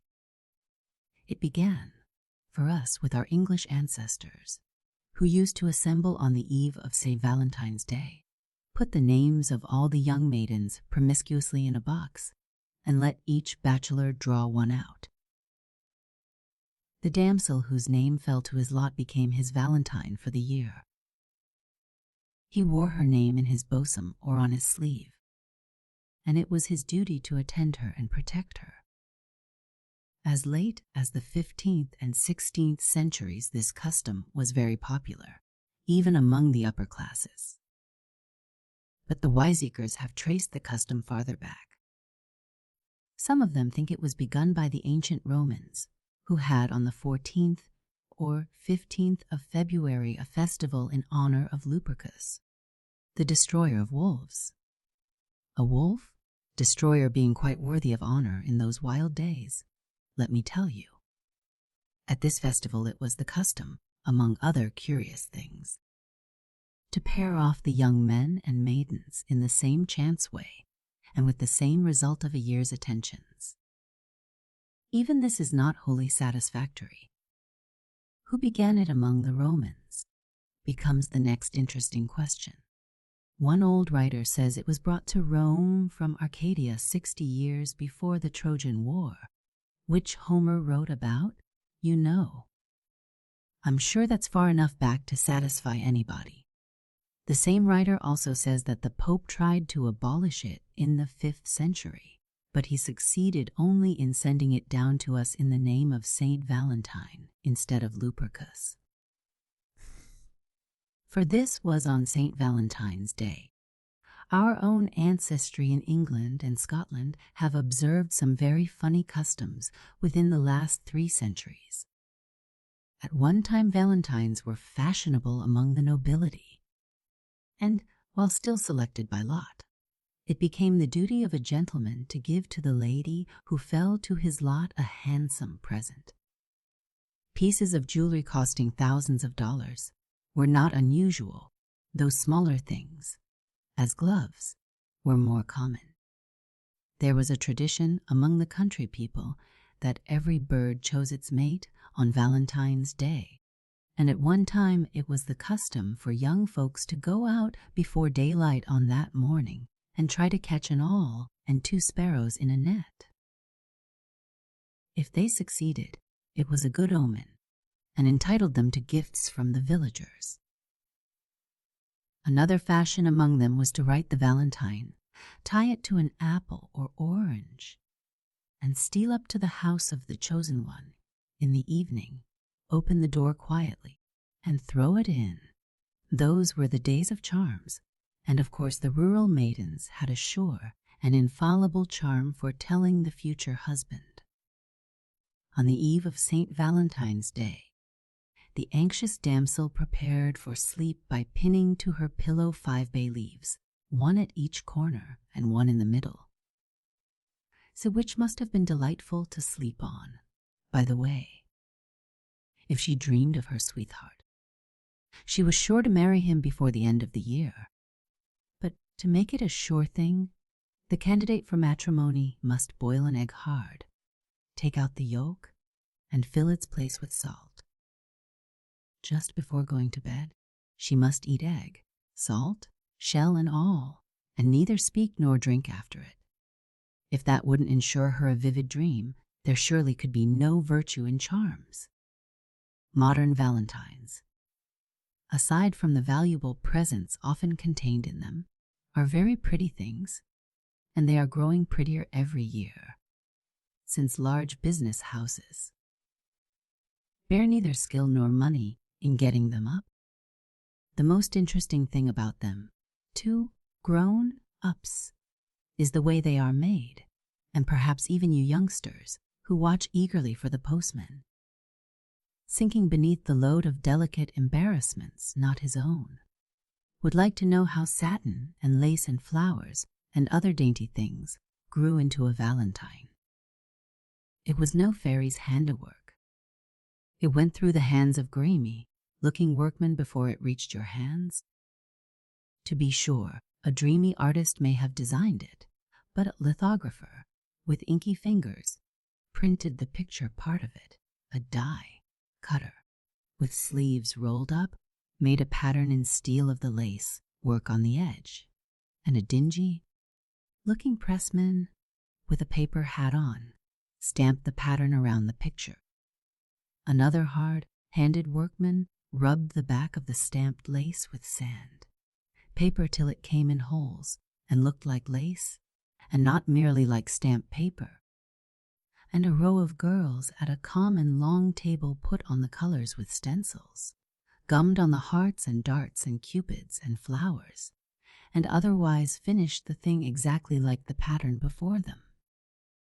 You see, the sentiment about a valentine doesn't begin until Tom, Dick, or Harry takes it from the stationer and writes your name on it. St. Valentine's letter carriers. Washington's birthday. February 22, George Washington, born February 22, 1732, died December 14, 1799. Washington was the first president of the United States and the son of a Virginia planter. He attended school until about 16 years of age, was engaged in surveying, 1748-51, became an officer in the Continental Army, and president in 1789. He was re-elected in 1793. He was preeminent for his sound judgment and perfect self-control. It is said that no act of his public life can be traced to personal caprice, ambition, or resentment. The Boyhood of Washington, by Horace E. Scudder. It was near the shore of the Potomac River, between Pope's Creek and Bridges Creek, that Augustine Washington lived when his son George was born. The land had been in the family ever since Augustine's grandfather, John Washington, had bought it when he came over from England in 1657. John Washington was a soldier and a public, spirited man, and so the parish in which he lived, for Virginia was divided into parishes as some other colonies into townships, was named Washington. It is a quiet neighborhood. Not a sign remains of the old house, and the only mark of the place is a stone slab, broken and overgrown with weeds and brambles, which lies on a bed of bricks taken from the remnants of the old chimney of the house. It bears the inscription, Here, the 11th of February, 1732, old style. George Washington was born. Slab that marks the location of the house where Washington was born. Slab that marks the location of the house where Washington was born. The English had lately agreed to use the calendar of Pope Gregory, which added 11 days to the reckoning. But people still used the old style as well as the new. By the new style, the birthday was February 22, and that is the day which is now observed. The family into which the child was born consisted of the father and mother, Augustine and Mary Washington, and 2 boys, Lawrence and Augustine. These were sons of Augustine Washington and a former wife who had died 4 years before. George Washington was the eldest of the children of Augustine and Mary Washington. He had afterward 3 brothers and 2 sisters. But one of the sisters died in infancy. It was not long after George Washington's birth that the house in which he was born was burned. And as his father was at the time especially interested in some iron works at a distance, it was determined not to rebuild upon the lonely place. Accordingly, Augustine Washington removed his family to a place which he owned in Stafford County on the banks of the Rappahannock River opposite Fredericksburg. The house is not now standing, but a picture was made of it before it was destroyed. It was, like many Virginia houses of the day, divided into 4 rooms on a floor and had great outside chimneys at either end. Here George Washington spent his childhood. He learned to read, write, and cipher at a small school kept by Hobby, the sexton of the parish church. Among his playmates was Richard Henry Lee, who was afterward a famous Virginian. When the boys grew up, they wrote to each other of grave matters of war and state, but here is the beginning of their correspondence, written when they were 9 years old. Richard Henry Lee to George Washington. I brought me 2 pretty books full of pictures he got them in. Alexandria, they have pictures of dogs and cats and tigers and elephants and ever so many pretty things. Cousin bids me send you one. Of them it has a picture of an elephant and a little Indian boy on his back like Uncle Sampa says, if I learn my tasks good he will let Uncle Joe bring me to see you ask your ma to let you come to see me. Richard Henry Lee. Washington to Richard Henry Lee. Dear Dickie, I thank you very much for the pretty picture book you gave me. Sam asked me to show him the pictures, and I showed him all the pictures in it, and I read to him how the tame elephant took care of the master's little boy and put him on his back and would not let anybody touch his master's little son. I can read 3 or 4 pages sometimes without missing a word. Ma says I may go to see you and stay all day with you next week if it be not rainy. She says I may ride my pony Hero if Uncle Ben will go with me and lead Hero. I have a little piece of poetry about the picture book you gave me, but I mustn't tell you who wrote the poetry. G.W.'s compliments to R.H.L. and likes his book full well, henceforth will count him his friend, and hopes many happy days he may spend. Your good friend, George Washington. I am going to get a whip top soon, and you may see it and whip it. It looks very much as if Richard Henry sent his letter off, just as it was written. I suspect that his correspondent's letter was looked over, corrected, and copied before it was sent. Very possibly Augustine Washington was absent at the time on one of his journeys, but at any rate the boy owed most of his training to his mother, for only 2 years after this his father died, and he was left to his mother's care. Monument on the site of George Washington's birthplace. Monument on the site of George Washington's birthplace. She was a woman born to command, and since she was left alone with a family, and an estate to care for, she took the reins into her own hands and never gave them up to anyone else. She used to drive about in an old-fashioned open chaise, visiting the various parts of her farm, just as a planter would do on horseback.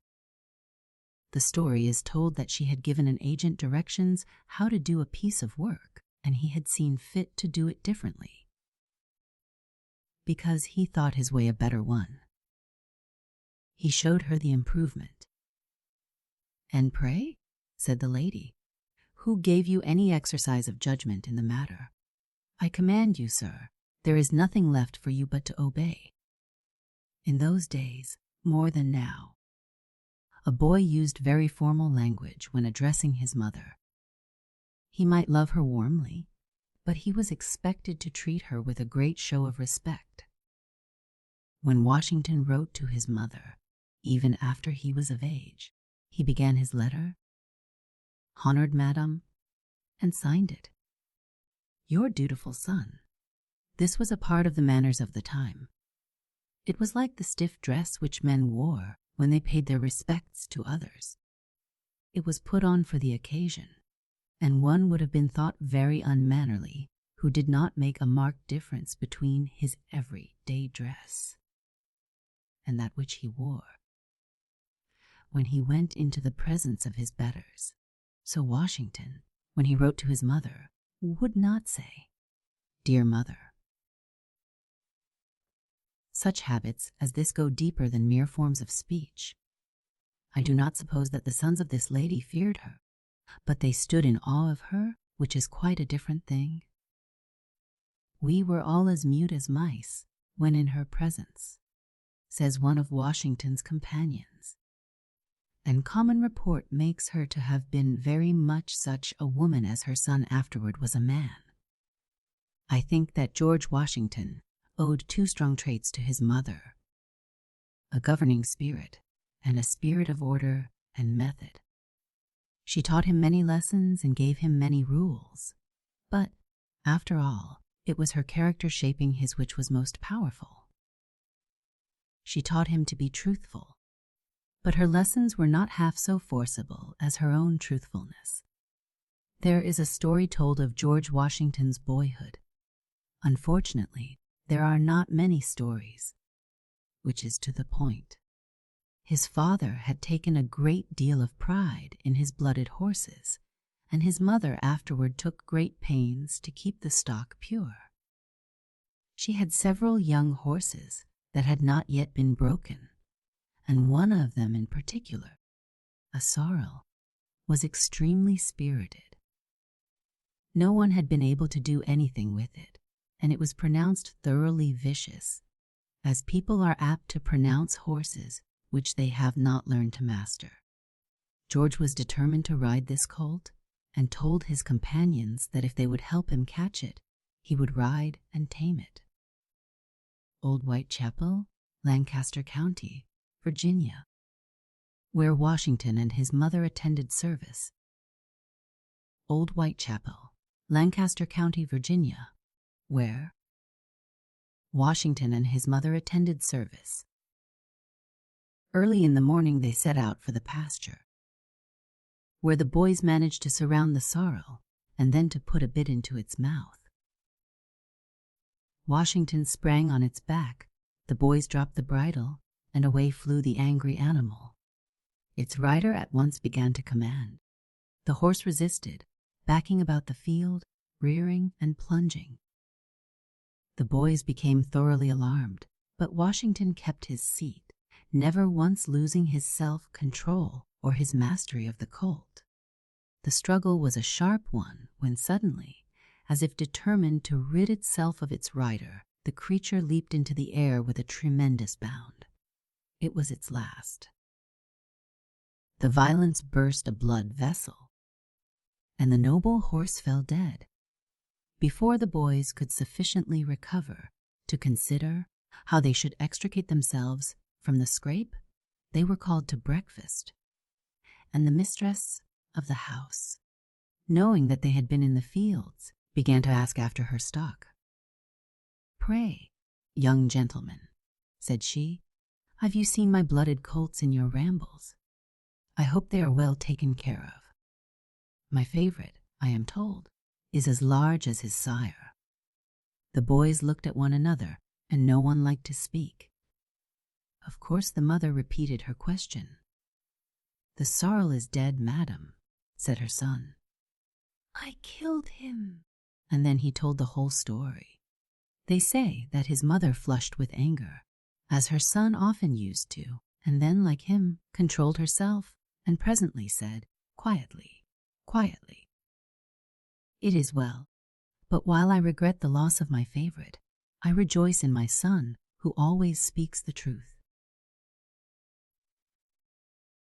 The story of Washington's killing the blooded colt is of a piece with other stories less particular, which show that he was a very athletic fellow. Of course, when a boy becomes famous, everyone likes to remember the wonderful things he did before he was famous. And Washington's playmates, when they grew up, used to show the spot by the Rappahannock near Fredericksburg, where he stood and threw a stone to the opposite bank, and at the celebrated Natural Bridge, the arch of which is 200 feet above the ground. They always tell the visitor that George Washington threw a stone in the air the whole height. He undoubtedly took part in all the sports, which were the favorites of his country at that time. He pitched heavy bars, tossed quoits, ran, leaped, and wrestled, for he was a powerful, large-limbed young fellow, and he had a very large and strong hand. From Life of George Washington by Horace E. Scudder, published by Houghton, Mifflin & Co. The illustrations in this story are copied from the original pictures in Mr. B.J. Lossing's and Vernon and its Associations by permission of Messrs. J.C. Yorston & Co., Cincinnati, Ohio. From B.J. Lossing's The Home of Washington. Longfellow's birthday. February 27, Henry Wadsworth Longfellow, born February 27, 1807, and March 4, 1482. Longfellow graduated at Bowdoin College in 1825, traveled in Europe in 1826, was professor at Bowdoin in 1829-35, again visited Europe 1835-36, and was professor at Harvard College 1836-54. He continued to reside at Cambridge. He is best known and loved for his poems, though he wrote 3 novels. Longfellow and the Children by Lucy Larcom. The poets who love children are the poets whom children love. It is natural that they should care much for each other, because both children and poets look into things in the same way. Simply with open eyes and hearts, seeing nature as it is, and finding whatever is lovable and pure in the people who surround them, as flowers may receive back from flowers sweet odors for those which they have given. The little child is born with a poet's heart in him, and the poet has been fitly called the eternal child. Not that all children or all poets are alike in this, but of Longfellow we think as of one who has always been fresh and natural in his sympathy for children, one who has loved them as they have loved him. We wish he had given us more of the memories of his own childhood. One vivid picture of it comes to us in My Lost Youth, a poem which shows us how everything he saw when a child must have left within him a long impression. That boyhood by the sea must have been full of dreams as well as of pictures. The beautiful bay with its green islands, widening out to the Atlantic on the east, and the dim chain of mountains, the highest in New England, lying far away on the northwestern horizon, give his native city a roomy feeling not often experienced in the streets of a town, and the boy poet must have felt his imagination taking wings there for many a long flight. So he more than hints to us in his song. I can see the shadowy lines of its trees, and catch, in sudden gleams, the sheen of the far, surrounding seas, and islands that were the Hesperides of all my boyish dreams. And the burden of that old song, it murmurs and whispers still. A boy's will is the wind's will, and the thoughts of youth are long, long thoughts. I remember the black wharves and the slips, and the sea tides tossing free, and Spanish sailors with bearded lips, and the beauty and mystery of the ships, and the magic of the sea, and the voice of that wayward song is singing and saying still. A boy's will is the wind's will, and the thoughts of youth are long, long thoughts.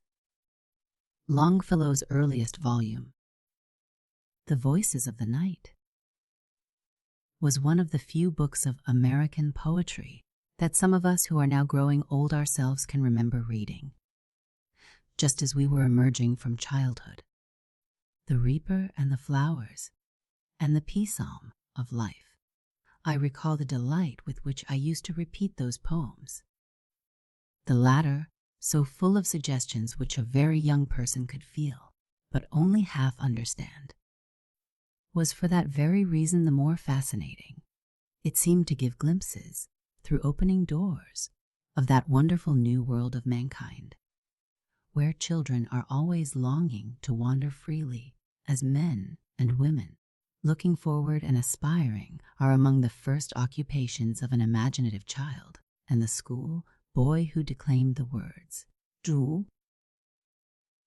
Lives of great men all remind us we can make our lives sublime, and the school girl who read them quietly by herself felt them, perhaps no less keenly than the man of thought and experience. Longfellow has said that. Sublimity always is as simple, both in sermon and song, a child can seize on its meaning. And the simplicity of his poetry is the reason why children and young people have always loved it, the reason, also, why it has been enjoyed by men and women and children all over the world. One of his poems, which has been the delight of children and grown people alike, is the Village Blacksmith, the first half of which is that many a boy might feel as if he could have written himself, if he only had the poet's command of words and rhymes, and the poet's genius. Is not this one of the proofs of a good poem, that it haunts us until it seems as if it had almost grown out of our own mind?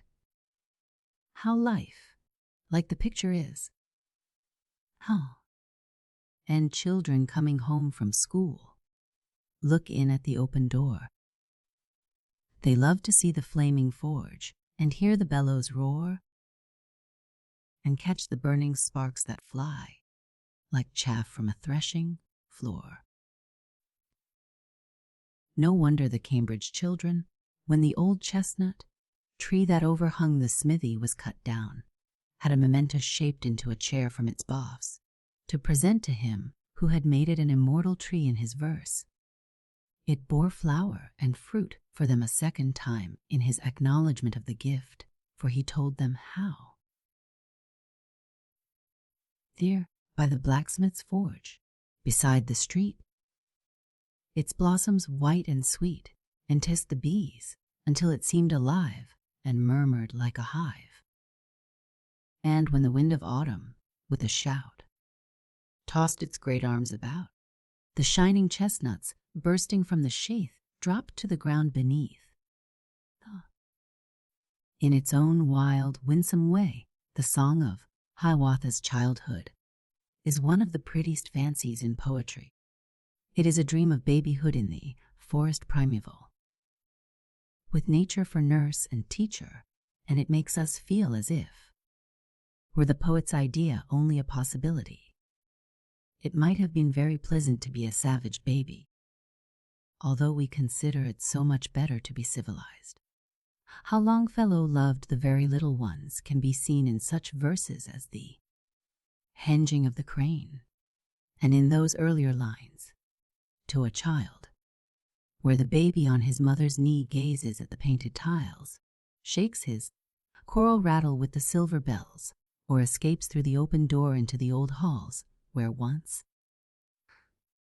the father of his country dwelt. Oh, those verses give us a charming glimpse of the home, life in the historic mansion, which is now so rich with poetic, as well as patriotic associations. How beautiful it was to be let into that twilight library scene described in the children's horror. A sudden rush from the stairway, a sudden raid from the hall. By 3 doors left unguarded, they enter my castle wall. They climb up into my turret, over the arms and back of my chair. If I try to escape, they surround me. They seem to be everywhere. Afterward, when sorrow and loss had come to the happy home, in the sudden removal of the mother of those merry children, the father who loved them so had a sadder song for them, as he looked onward into their orphaned lives. Little feet, that such long years must wander on through hopes and fears, must ache and bleed beneath your load, aye, nearer to the wayside inn, where toil shall cease, and rest begin, am weary, thinking of your road. Longfellow's house, once Washington's headquarters at Cambridge. Longfellow's house, once Washington's headquarters at Cambridge. Longfellow loved all children, and had a word for them whenever he met them. At a concert, going early with her father, a little girl espied Mr. Longfellow sitting alone, and begged that she might go and speak to him. Her father, himself a stranger, took the liberty of introducing his little daughter Edith to the poet. "Edith," said Mr. Longfellow tenderly. "Ah, I have an Edith too, but my baby Edith is 20 years old." And he seated the child beside him, taking her hand in his and making her promise to come and see him at his house in Cambridge. "What is the name of your sled, my boy?" he said to a small lad who came tugging one up the road toward him on a winter morning. "It's Evangeline." Mr. Longfellow rode Evangeline. "Did you ever see Mr. Longfellow?" answered the little fellow as he ran by, doubtless wondering at the smile on the face of the pleasant gray-haired gentleman.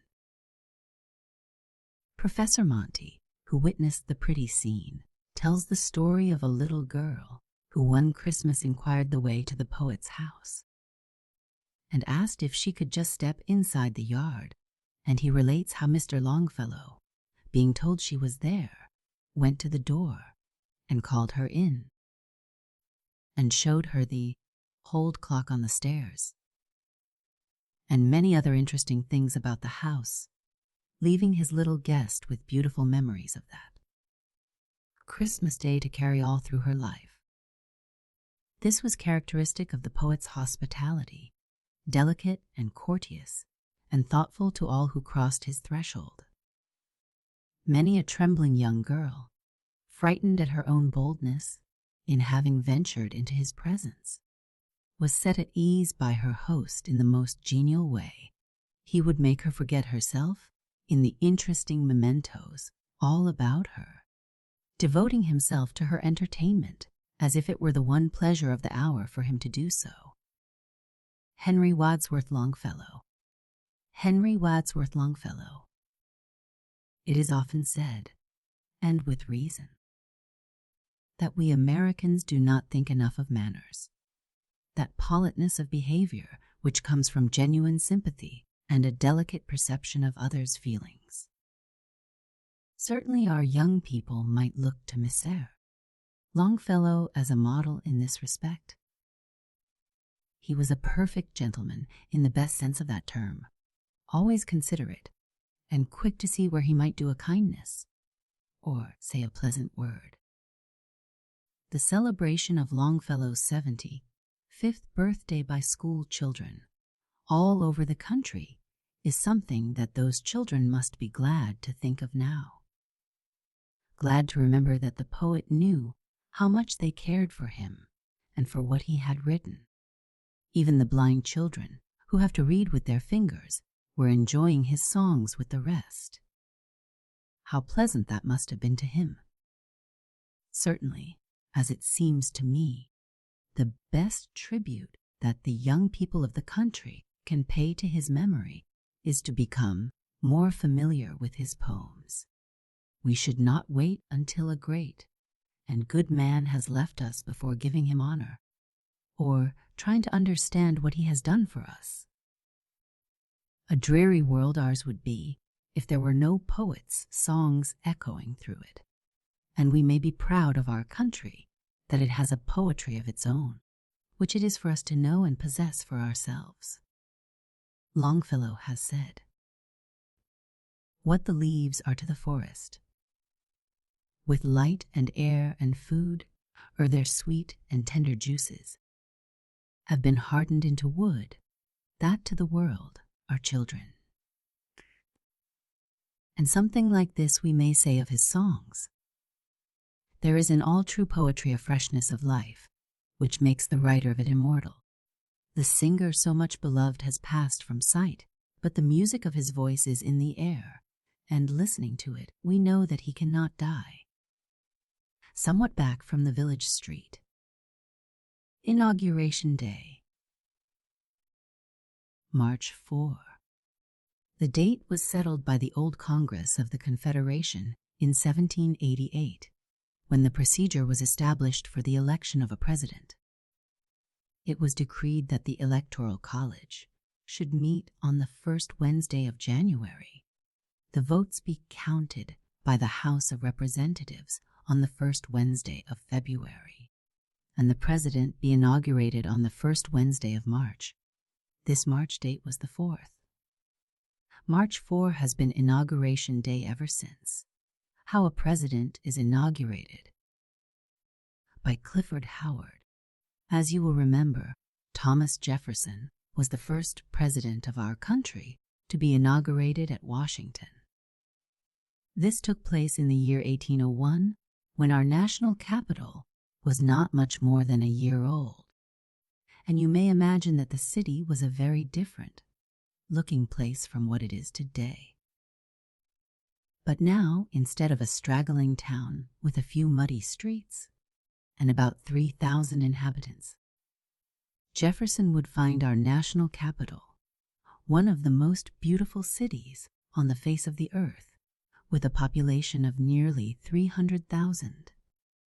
And on March 4, he would behold a scene such as he never dreamed of. Thousands of flags fly from the house, tops and windows. Bright-colored bunting and beautiful designs adorns the great public buildings. All the stores and business houses are gaily decorated with flags and streamers, and everything presents the appearance of a great and glorious holiday. While the streets swarm with the hundreds of thousands of people who have come to the city from all parts of the country to take part in the grand celebration. Everybody is moving toward Pennsylvania Avenue, where the parade is to march. No, not everybody, some 50 or 60,000, make their way to the Capitol so as to get a glimpse of the inauguration. Exercises that take place on the east portico, and although the ceremonies will not begin until nearly 1 o'clock, the great space in front of the Capitol is packed with people 3 hours before that time, some of them having come as early as 8 o'clock in the morning to be sure of getting a good view. Early in the morning, Pennsylvania Avenue is cleared of all streetcars, carriages, and bicycles, and no one is allowed to step off the sidewalk. A strong wire rope is stretched along each side of the avenue so as to prevent people from getting into the street. Soon every window and balcony along the line is crowded with spectators. Even the roofs are black with people, and small boys may be seen perched among the branches of the trees or hanging on to the electric light poles, for a distance of nearly 3 miles on each side of the street. People are packed so closely together that it is almost impossible for them to move. In every park and open space along the line, large wooden stands have been erected, and these, too, are filled with those who are willing to pay for seats. As the time for the morning parade draws near, the crowds become restless with eagerness and excitement. Policemen on horseback dash up and down the avenue to see that the road is clear, and every now and then a trooper or messenger in bright uniform gallops past. Suddenly the boom of a cannon is heard. The next moment there comes the distant roll of drums, and then, amid the inspiring music of brass bands and tremendous cheering, the procession appears moving slowly down the avenue on its way to the Capitol. Riding ahead is a squad of mounted police, big, brawny fellows with glittering brass buttons. After them come the United States troops and naval forces, armed with their rifles and sabers that flash in the sunlight, and marching to the music of the famous Marine Band, while rumbling over the hard, smooth pavement of the avenue come the big cannons, drawn by powerful horses. Then appears the chief marshal of the parade on his spirited horse, heading the body guard of soldiers that surround the open carriage containing the president and the president-elect sitting side by side. As the carriage, which is drawn by 4 handsome horses, rolls slowly along with its distinguished occupants, men and boys shout and cheer at the top of their lungs, and throw their hats into the air when their voices give out, while the women and girls wave their handkerchiefs and hurrah with the rest of the crowd. With hat in hand, the president-elect smiles and bows to the right and the left, and with the bands playing and people cheering, handkerchiefs fluttering and flags flying, he arrives at the Capitol a few minutes before noon. Here he meets with another rousing reception from the great mass of people who have been waiting for him for 2 or 3 hours, and it requires all the efforts of a small army of police to open the way for him and his party to pass into the Capitol. General George Washington on the way to his inauguration. General George Washington on the way to his inauguration. The House of Representatives is about to adjourn, and many of its members have already come over to the Senate to witness the closing exercises there. Extra chairs and seats have been brought in for them, and the many other prominent officials who also have gathered there, including the officers of the Army and the Navy, the justices of the Supreme Court, the cabinet officers, and the foreign ambassadors and ministers, many of whom are dressed in their gorgeous state robes. According to law, Congress must come to an end at noon, but if the presidential party has not made its appearance when the Senate clock is about to point to 12, the hands are moved back a few minutes so as to gain time. And before the hands are allowed to get around to 12, everybody has arrived, everything is in readiness, and the President of the Senate has administered the oath of offices to his successor, the new Vice President of the United States, who at once calls an extra session of the Senate so that not a moment elapses between the death of one session and the birth of another. Then, after a short prayer by the chaplain and a brief address by the Vice President, the distinguished people gathered in the Senate form in line, and, headed by a company of newspaper reporters, they march in dignified procession to the rotunda and thence to the platform on the east front of the Capitol. The 9 justices of the Supreme Court, clothed in their black robes, walk out on the platform first, followed by the president-elect.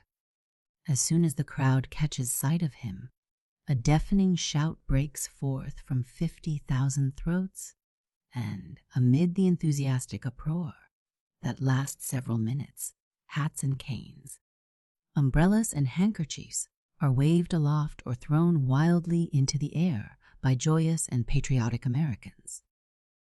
Removing his hat, the president-elect comes forward and, turning to the Chief Justice of the United States, takes the oath of office as required by the Constitution.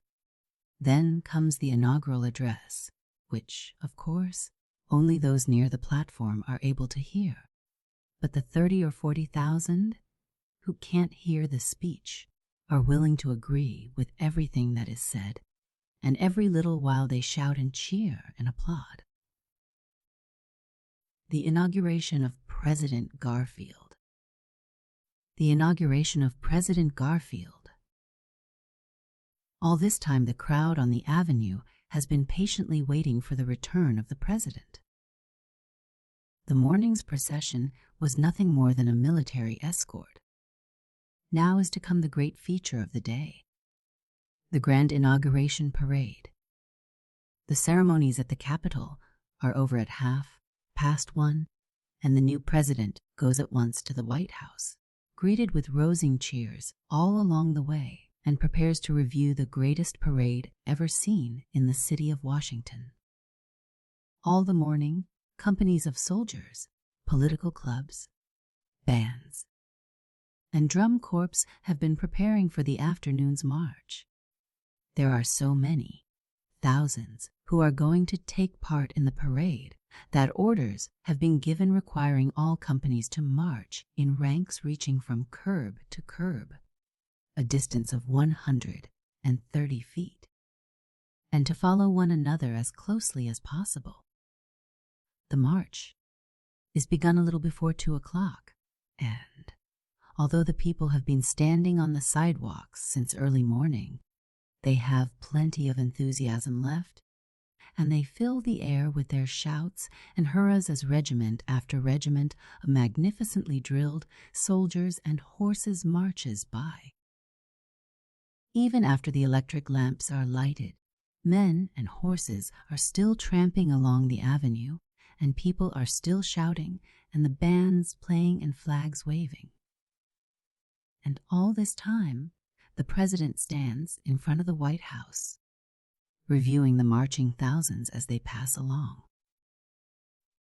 But although the big parade finally comes to an end, the festivities are not yet over. Late into the night, the city is brilliantly illuminated by magnificent and wonderful fireworks and powerful electric search, lights that shine from the tops of the tall buildings and light up the great dome of the Capitol and the Washington Monument. Then comes the grand inaugural ball. There are over 10,000 people present, and the scene is a glorious and wonderful sight. It is almost sunrise when the last carriage rolls away, and with the closing of the ball, the inauguration festivities end. Easter Day. Easter is the Sunday that follows the 14th day of the calendar. Moon, which falls upon or next after the 21st of March. This Sunday, when Christian churches celebrate the resurrection of Christ, is one of solemn rejoicing. Coming after the self-denials of Lent and at the beginning of spring, it seems naturally a time of hope and new life. It is the Feast of Flowers, particularly of lilies, and the name had its origin in a festival in honor of the goddess of spring. The esteem in which it is held is indicated by its ancient title, The Great Day. A Song of Easter by Celia Thaxter. Sing, children, sing. And the lily censers swing. Sing that life and joy are waking and that death no more is king. Sing the happy, happy tumult of the slowly brightening spring. Sing, little children, sing. Sing, children, sing. Winter wild has taken wing. Fill the air with the sweet tidings till the frosty echoes ring. Along the eaves the icicles no longer glittering cling, and the crocus in the garden lifts its bright, face to the sun, and in the meadows softly the brooks begin to run. And the golden catkins swing in the warm airs of the spring. Sing, little children, sing, sing, children, sing. The lilies white you bring in the joyous Easter morning for hope are blossoming. As the earth her shroud of snow from off her breast doth fling, so may we cast our fetters off in God's eternal spring. So may we find release at last from sorrow and from pain. So may we find our childhood's calm, delicious dawn again. Sweet are your eyes, O little ones, that look with smiling grace, without a shade of doubt or fear into the future's face. Sing, sing in happy chorus, with joyful voices tell that death is life and God is good, and all things shall be well. That bitter days shall cease in warmth and light and peace. That winter yields to spring. Sing, little children, sing. He sat down on the step, breathless with surprise and joy. He sat down on the step, breathless with surprise and joy. The General's Easter Box by Temple Bailey. The general did not look at all as one would expect a general to look.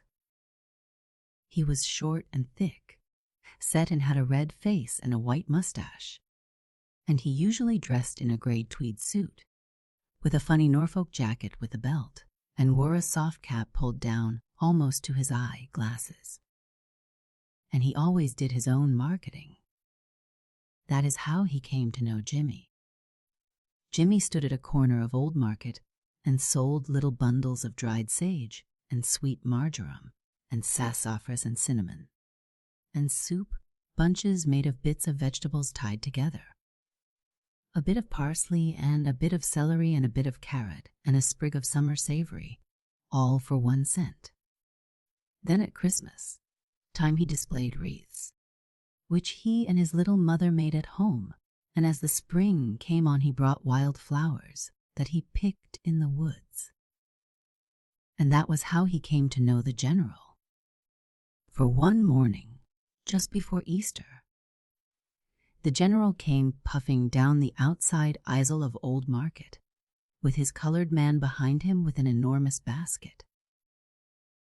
The general's carriage was drawn up to the curbstone, and the gray horses were dancing little fancy dances over the asphalt street, when all at once Jimmy thrust a bunch of arbutus under the general's very nose.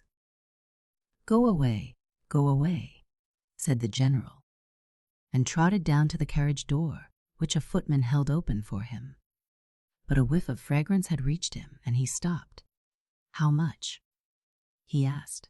3 cents, said Jimmy, in a hoarse voice. The general looked at the little fellow through his eye glasses. Got a cold? He inquired gruffly. Yes, sir, croaked Jimmy. Why don't you stay in the house then? Growled the general. Can't, sir, said Jimmy, cheerfully. Business is business. Duh. The general looked at the little stand where business was transacted, at the little rows of dried stuffs, at the small basket of flowers, and at the soup bunches. Humph, he said. Then his hand went down into his pocket, and he pulled out a lot of change. After that he chose 2 bunches of sweet, pinky blossoms. 2 for 5, sir, said Jimmy.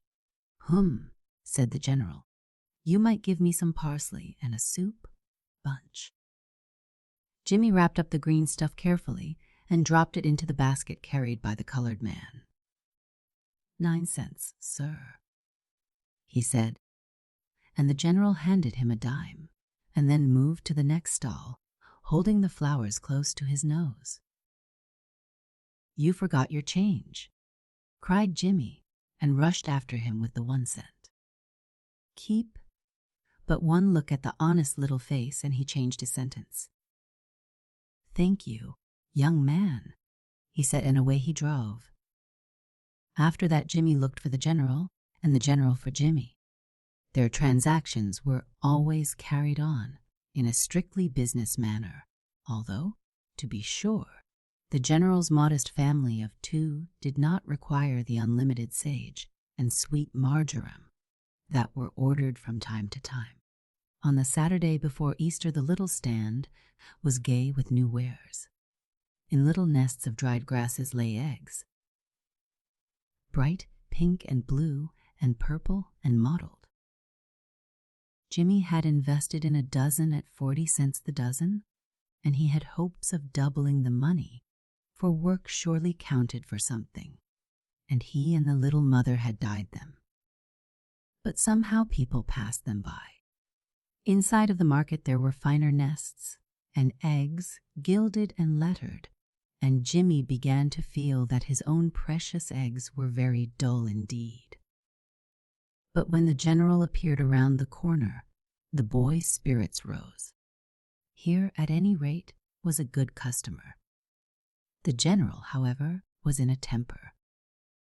There had been an argument with the fish, man which had left him red in the face and very touchy, so he bought 2 bunches of arbutus and nothing else. "Any eggs, sir?" asked Jimmy. "Eggs," said the general, looking over the little stand. "Easter eggs," explained Jimmy.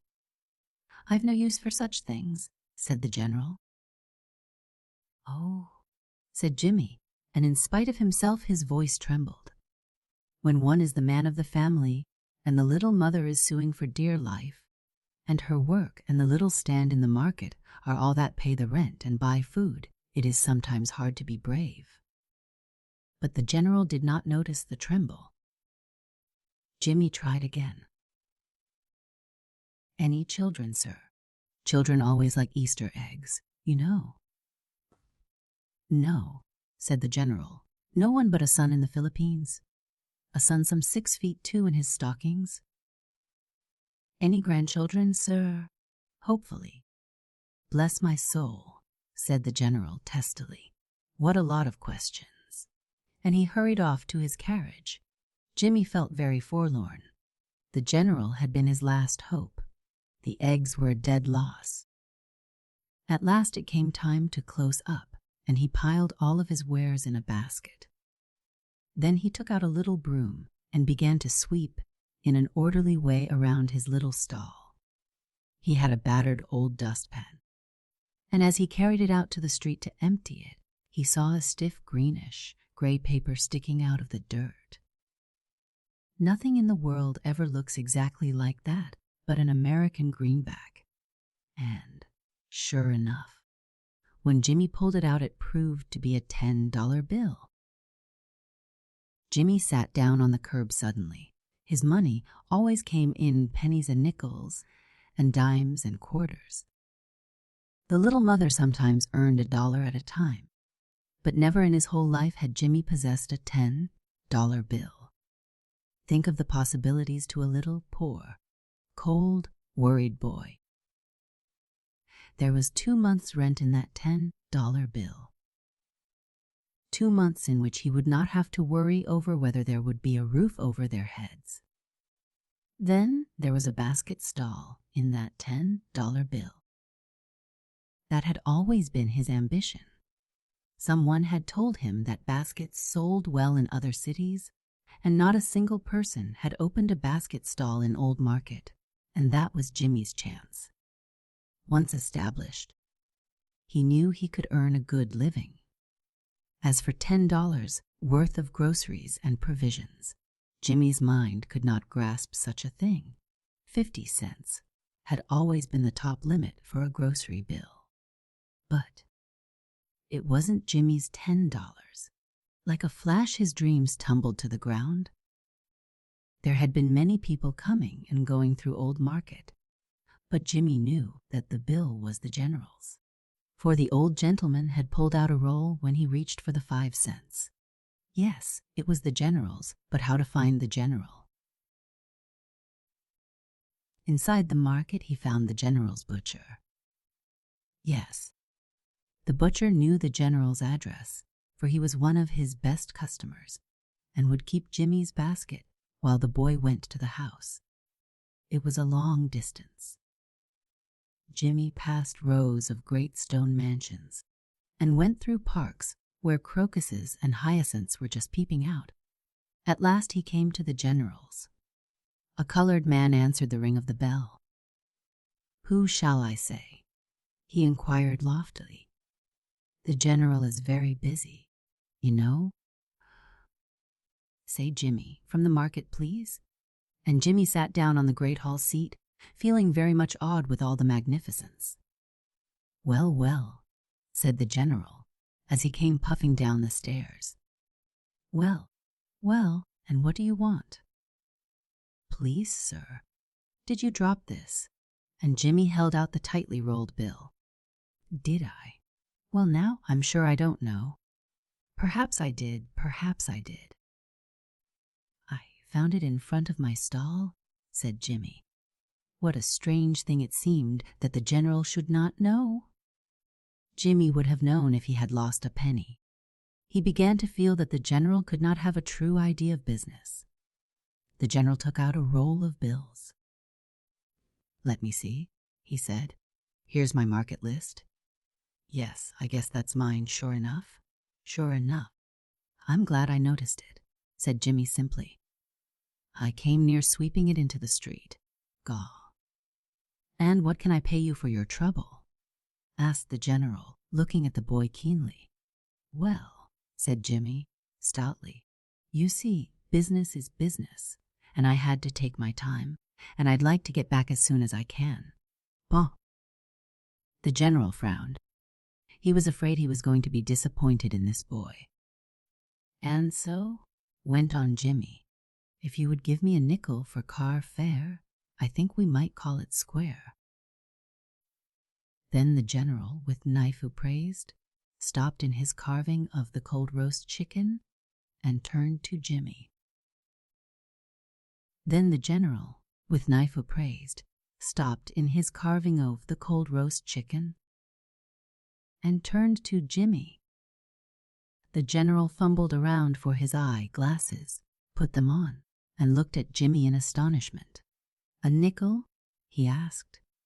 "Yes, sir." Jimmy blushed. "You know I ought to get back." "Well, well," said the general. The boy had certainly the instincts of a gentleman.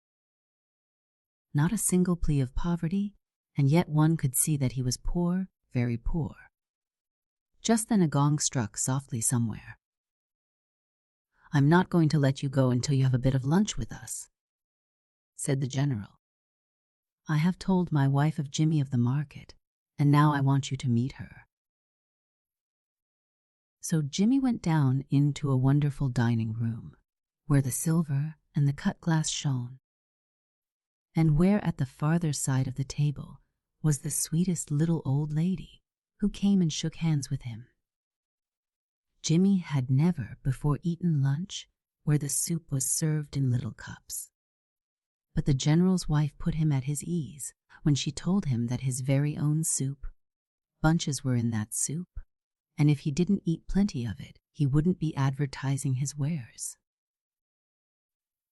Then the general, with knife appraised, stopped in his carving of the cold roast chicken and turned to Jimmy with a smile of approval in his genial face and said that it was his sage, too, that was in the chicken dressing. They made Jimmy talk, and finally he told them of his ambition for a basket stall. "And when do you expect to get it?" asked the general with a smile. "When I get the goose that lays the golden egg, I am afraid, sir," said Jimmy, a little sadly.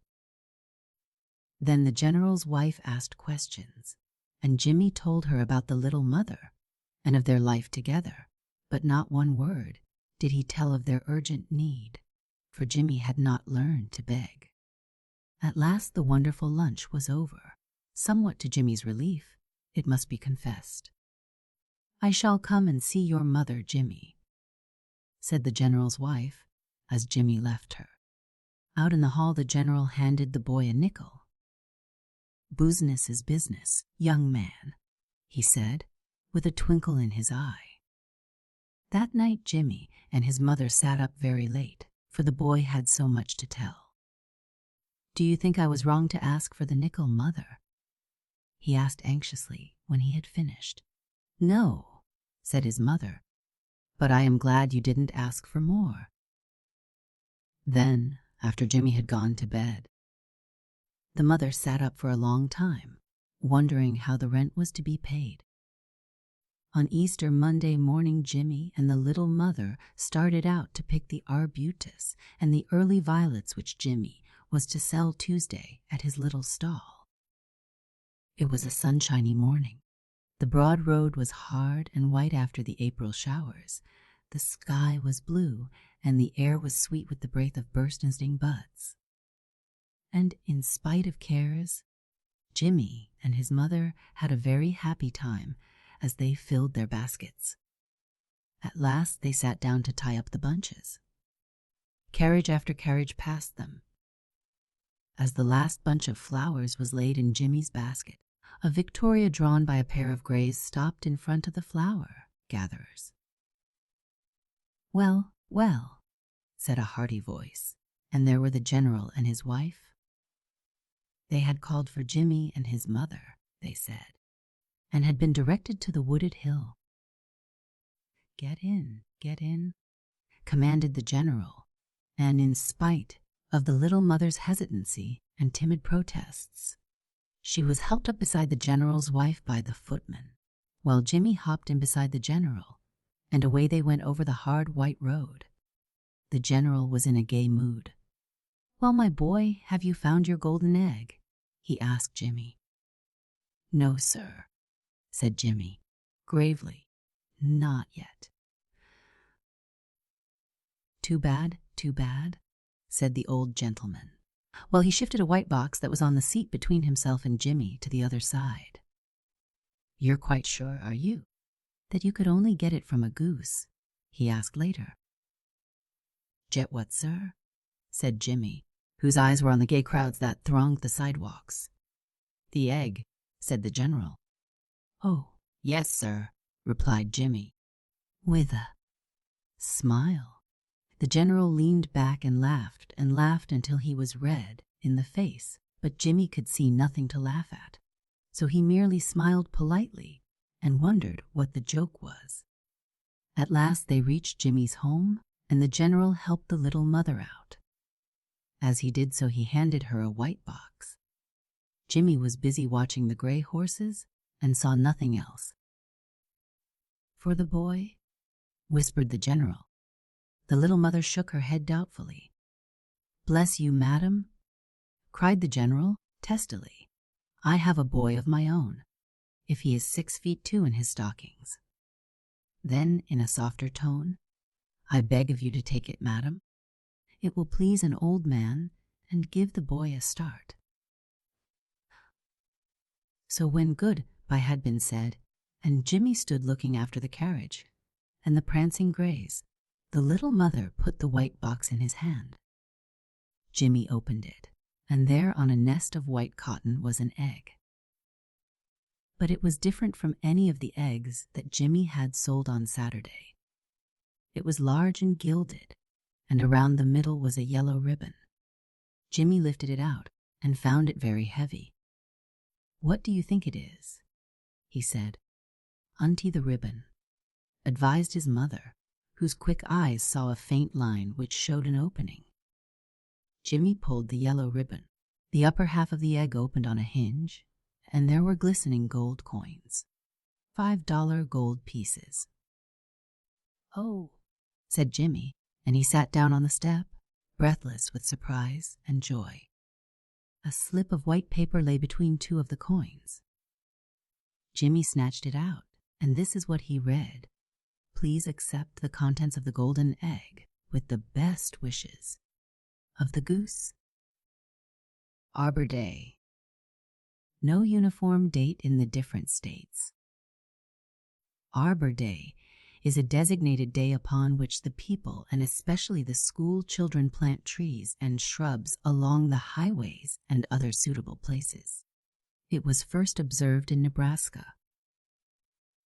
The State Board of Agriculture offered prizes for the counties and persons planting the largest number of trees, and it is said that more than 1,000,000 trees were planted the first year, while within 16 years over 350,000 trees and vines were planted in the state. This custom, so beautiful and useful, spread rapidly and now is recognized by the statutes of many of the states. The exact date naturally varies with the climate. The Planting of the Apple Tree by William Cullen Bryant. Come, let us plant the apple tree, cleave the tough greensward with the spade. Wide let its hollow bed be made. There gently lay the roots, and there sift the dark mold with kindly care, and press it o'er them tenderly.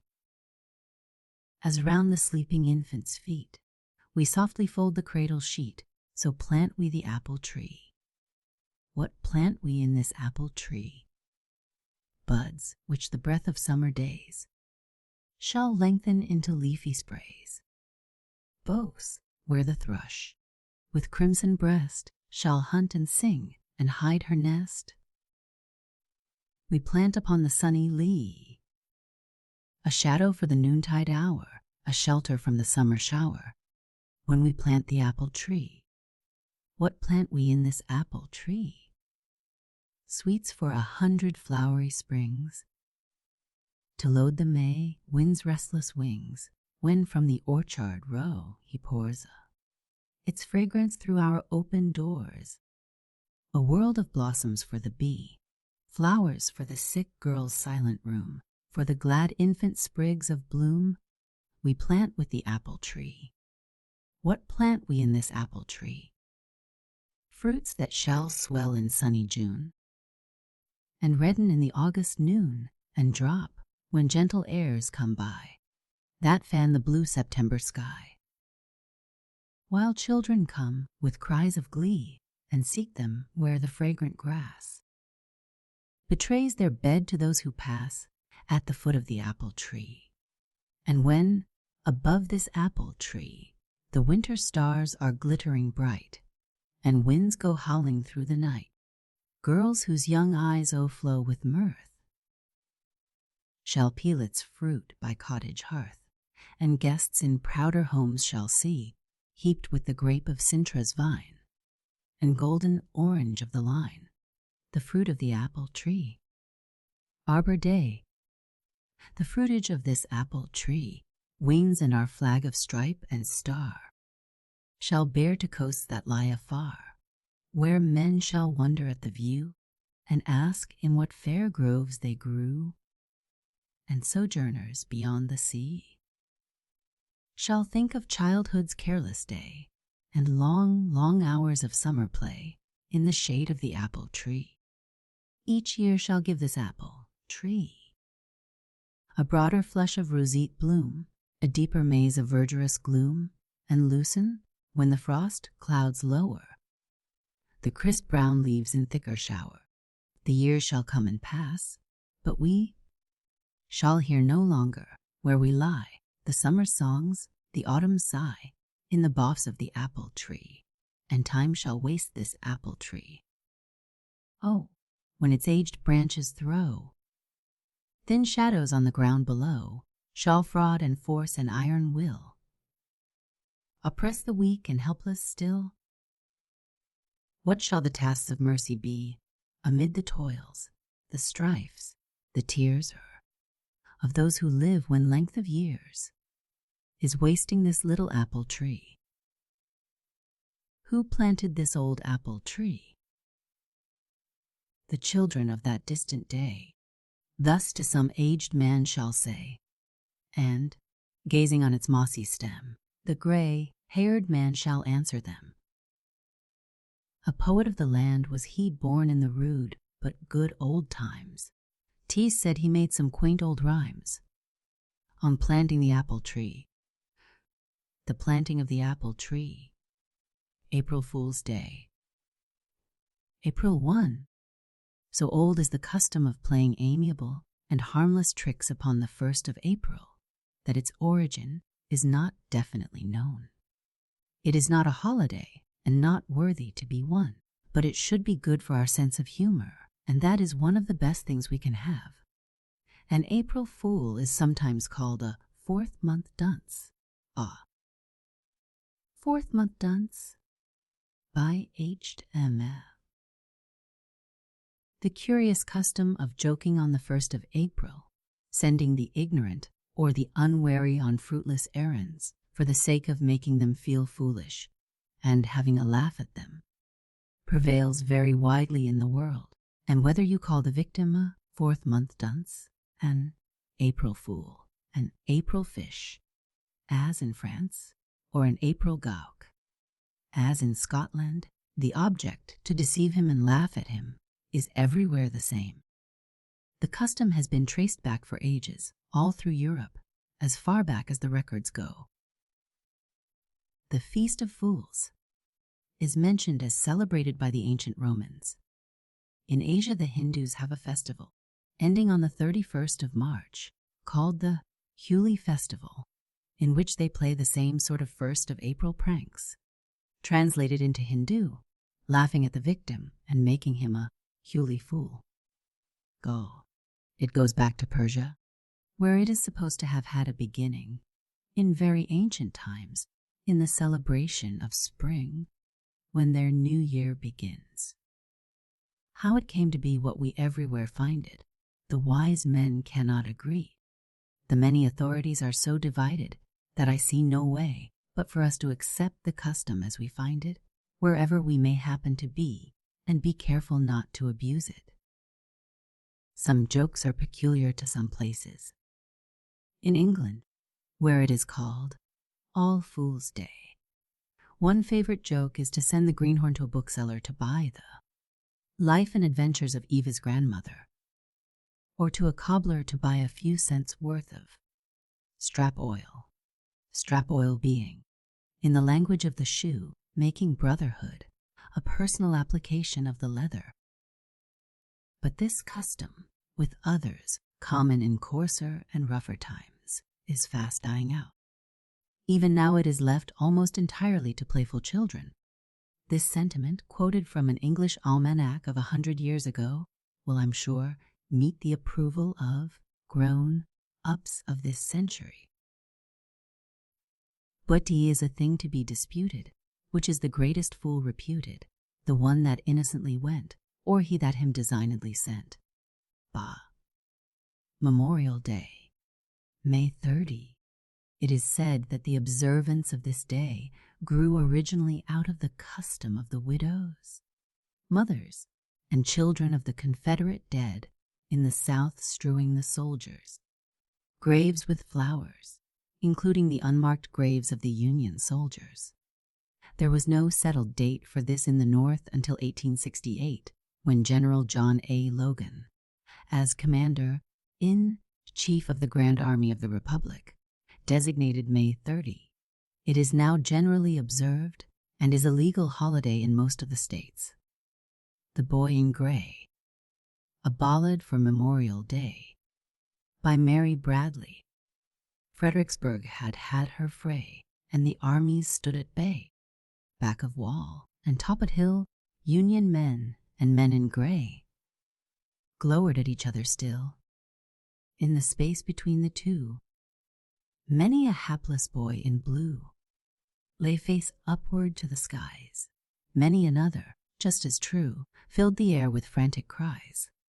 Love of God, with pity stirred, cried a rebel lad who heard. This is more than I can bear. General, only say the word.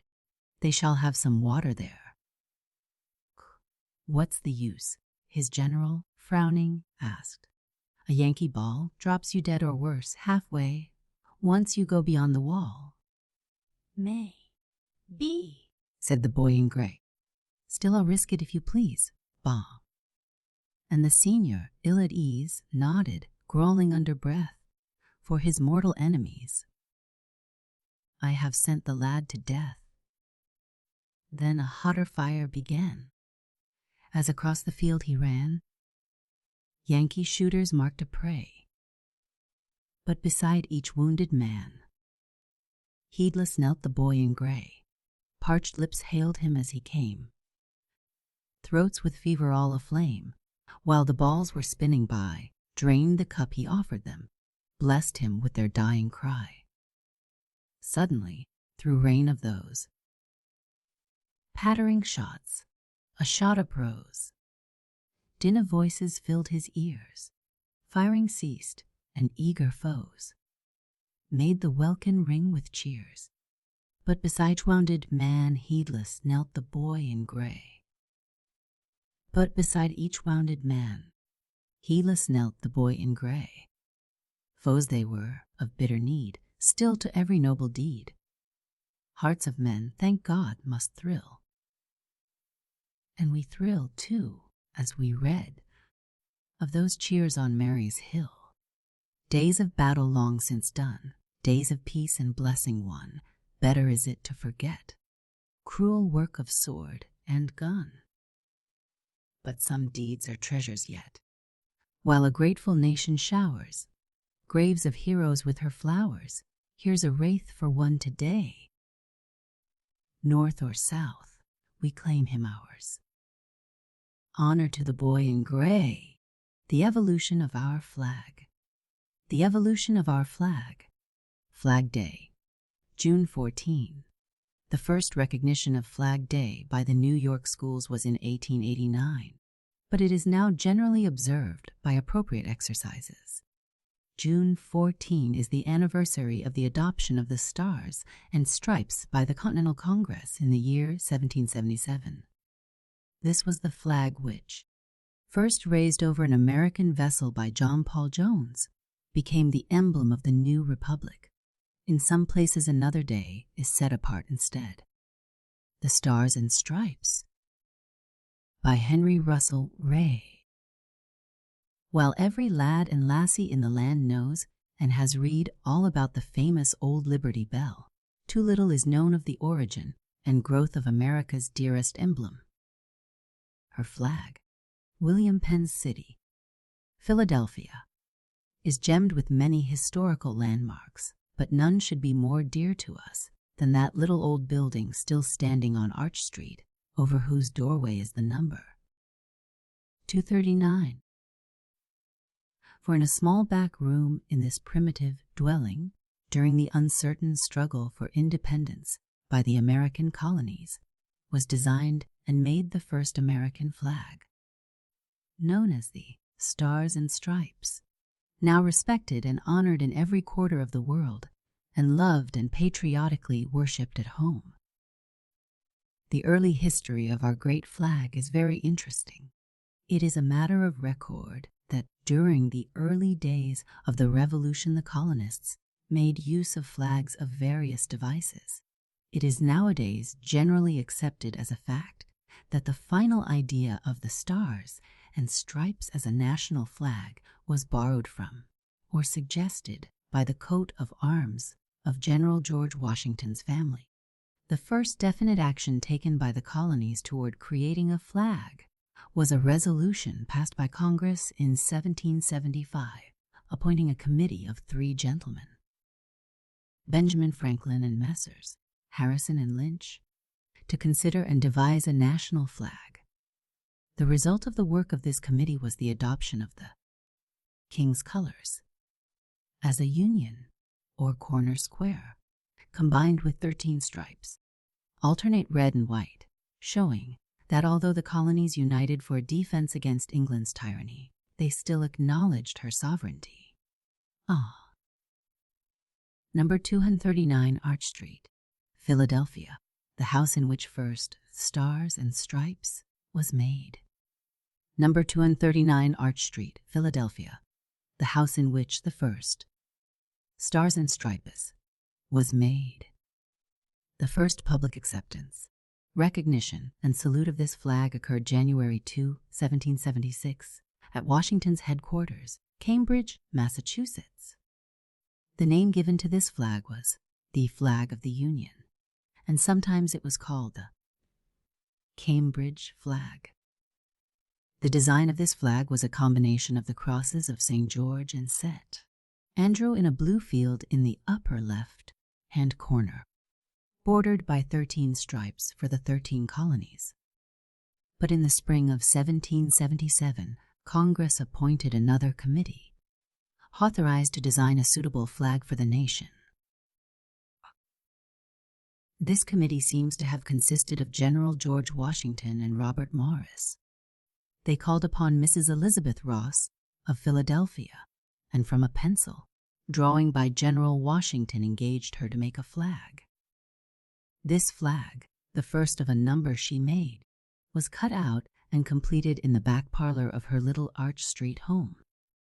It was the first legally established emblem and was adopted by Congress June 14, 1777, under the act which provided for stripes alternately red and white, with a union of 13 white stars in a field of blue. This act read as follows: Resolved, that the flag of the United States be 13 stripes, alternate red and whited, that the union be 13 stars, white in a blue field, representing a new constellation. 4th of July. This is the greatest secular holiday of our country, its observance being sanctioned by the laws of every state. The birthday of our liberty would be a hard one to fix, but by common consent the anniversary of the signing of the Declaration of Independence is the one observed. The use of powder to celebrate the day is gradually going out on account of the large number of lives annually lost through accidents.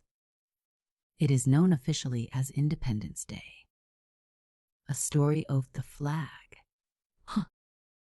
by Victor Mapes.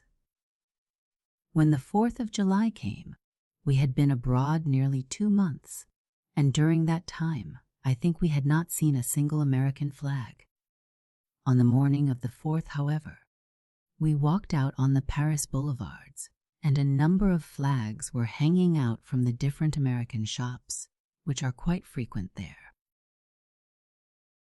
They looked strange to us, and the idea occurred to Frank, for the first time, that the United States was one of a great many nations living next to one another in this world, that it was his own nation, a kind of big family he belonged to. The 4th of July was a sort of big family birthday, and the flags were out so as to tell the Frenchmen and everybody else not to forget the fact. A feeling of this nature came over Frank that morning, and he called out, "There's another," every time a new flag came in view. He stopped 2 or 3 times to count the number of them in sight, and showed in various ways that he, America, and the American flag had come to a new understanding with one another. During the morning, Frank's cousin George, a boy 2 or 3 years older than Frank, who had been in Paris the preceding winter, came to our hotel, and, as I had some matters to attend to in the afternoon, they went off together to see sights and to have a good time. When Frank returned about dinner time and came up to the room where I was writing letters, I noticed a small American flag pin stuck in the lapel of his coat. "George had 2, he said in answer to my question. "He gave me this one. He's been in Paris a year now, and he says we ought to wear them, or maybe people won't know we're Americans. But say, Uncle Jack, where do you think I got that?" He opened a paper bundle he had under his arm and unrolled a weather-beaten American flag. "Where?" asked I, naturally supposing it came from George's house. "We took it off of Lafayette's tomb." I opened my eyes in astonishment while he went on. "George says the American consul, or the American consul general, or somebody, put it on the tome last 4th of July for our government because Lafayette, don't you know, helped us in the Revolution. They ought to put a new flag on every year, George says," explained Frank, seeing my amazement. "On 4th of July morning. But the American consul, or whoever he is that's here now, is a new man, George thinks. Anyhow, he forgot to do it. So we bought a new flag and we did it. There were a lot of people at the tomb when we went there, and we guessed they were all waiting to see the new flag put on. We waited, too, but no soldiers or anybody came. And after a while, the people all went away. Then George said, "Somebody ought to put on a new flag. Let's do it." We went to a store on the boulevard, and for 20 francs bought a new flag, just like this old one. George and I each paid half. There were 2 women and a little girl at the tomb when we got back, and we waited till they went away. Then we unrolled the new flag and took the old one off the tomb. We thought we ought to say something when we put the new flag on, but we didn't know what to say. George said they always made a regular speech thanking Lafayette for helping us in the Revolution, but we thought it didn't matter much. So we just took off our hats when we spread out the new flag on the grave. And then we rolled up the old flag and came away.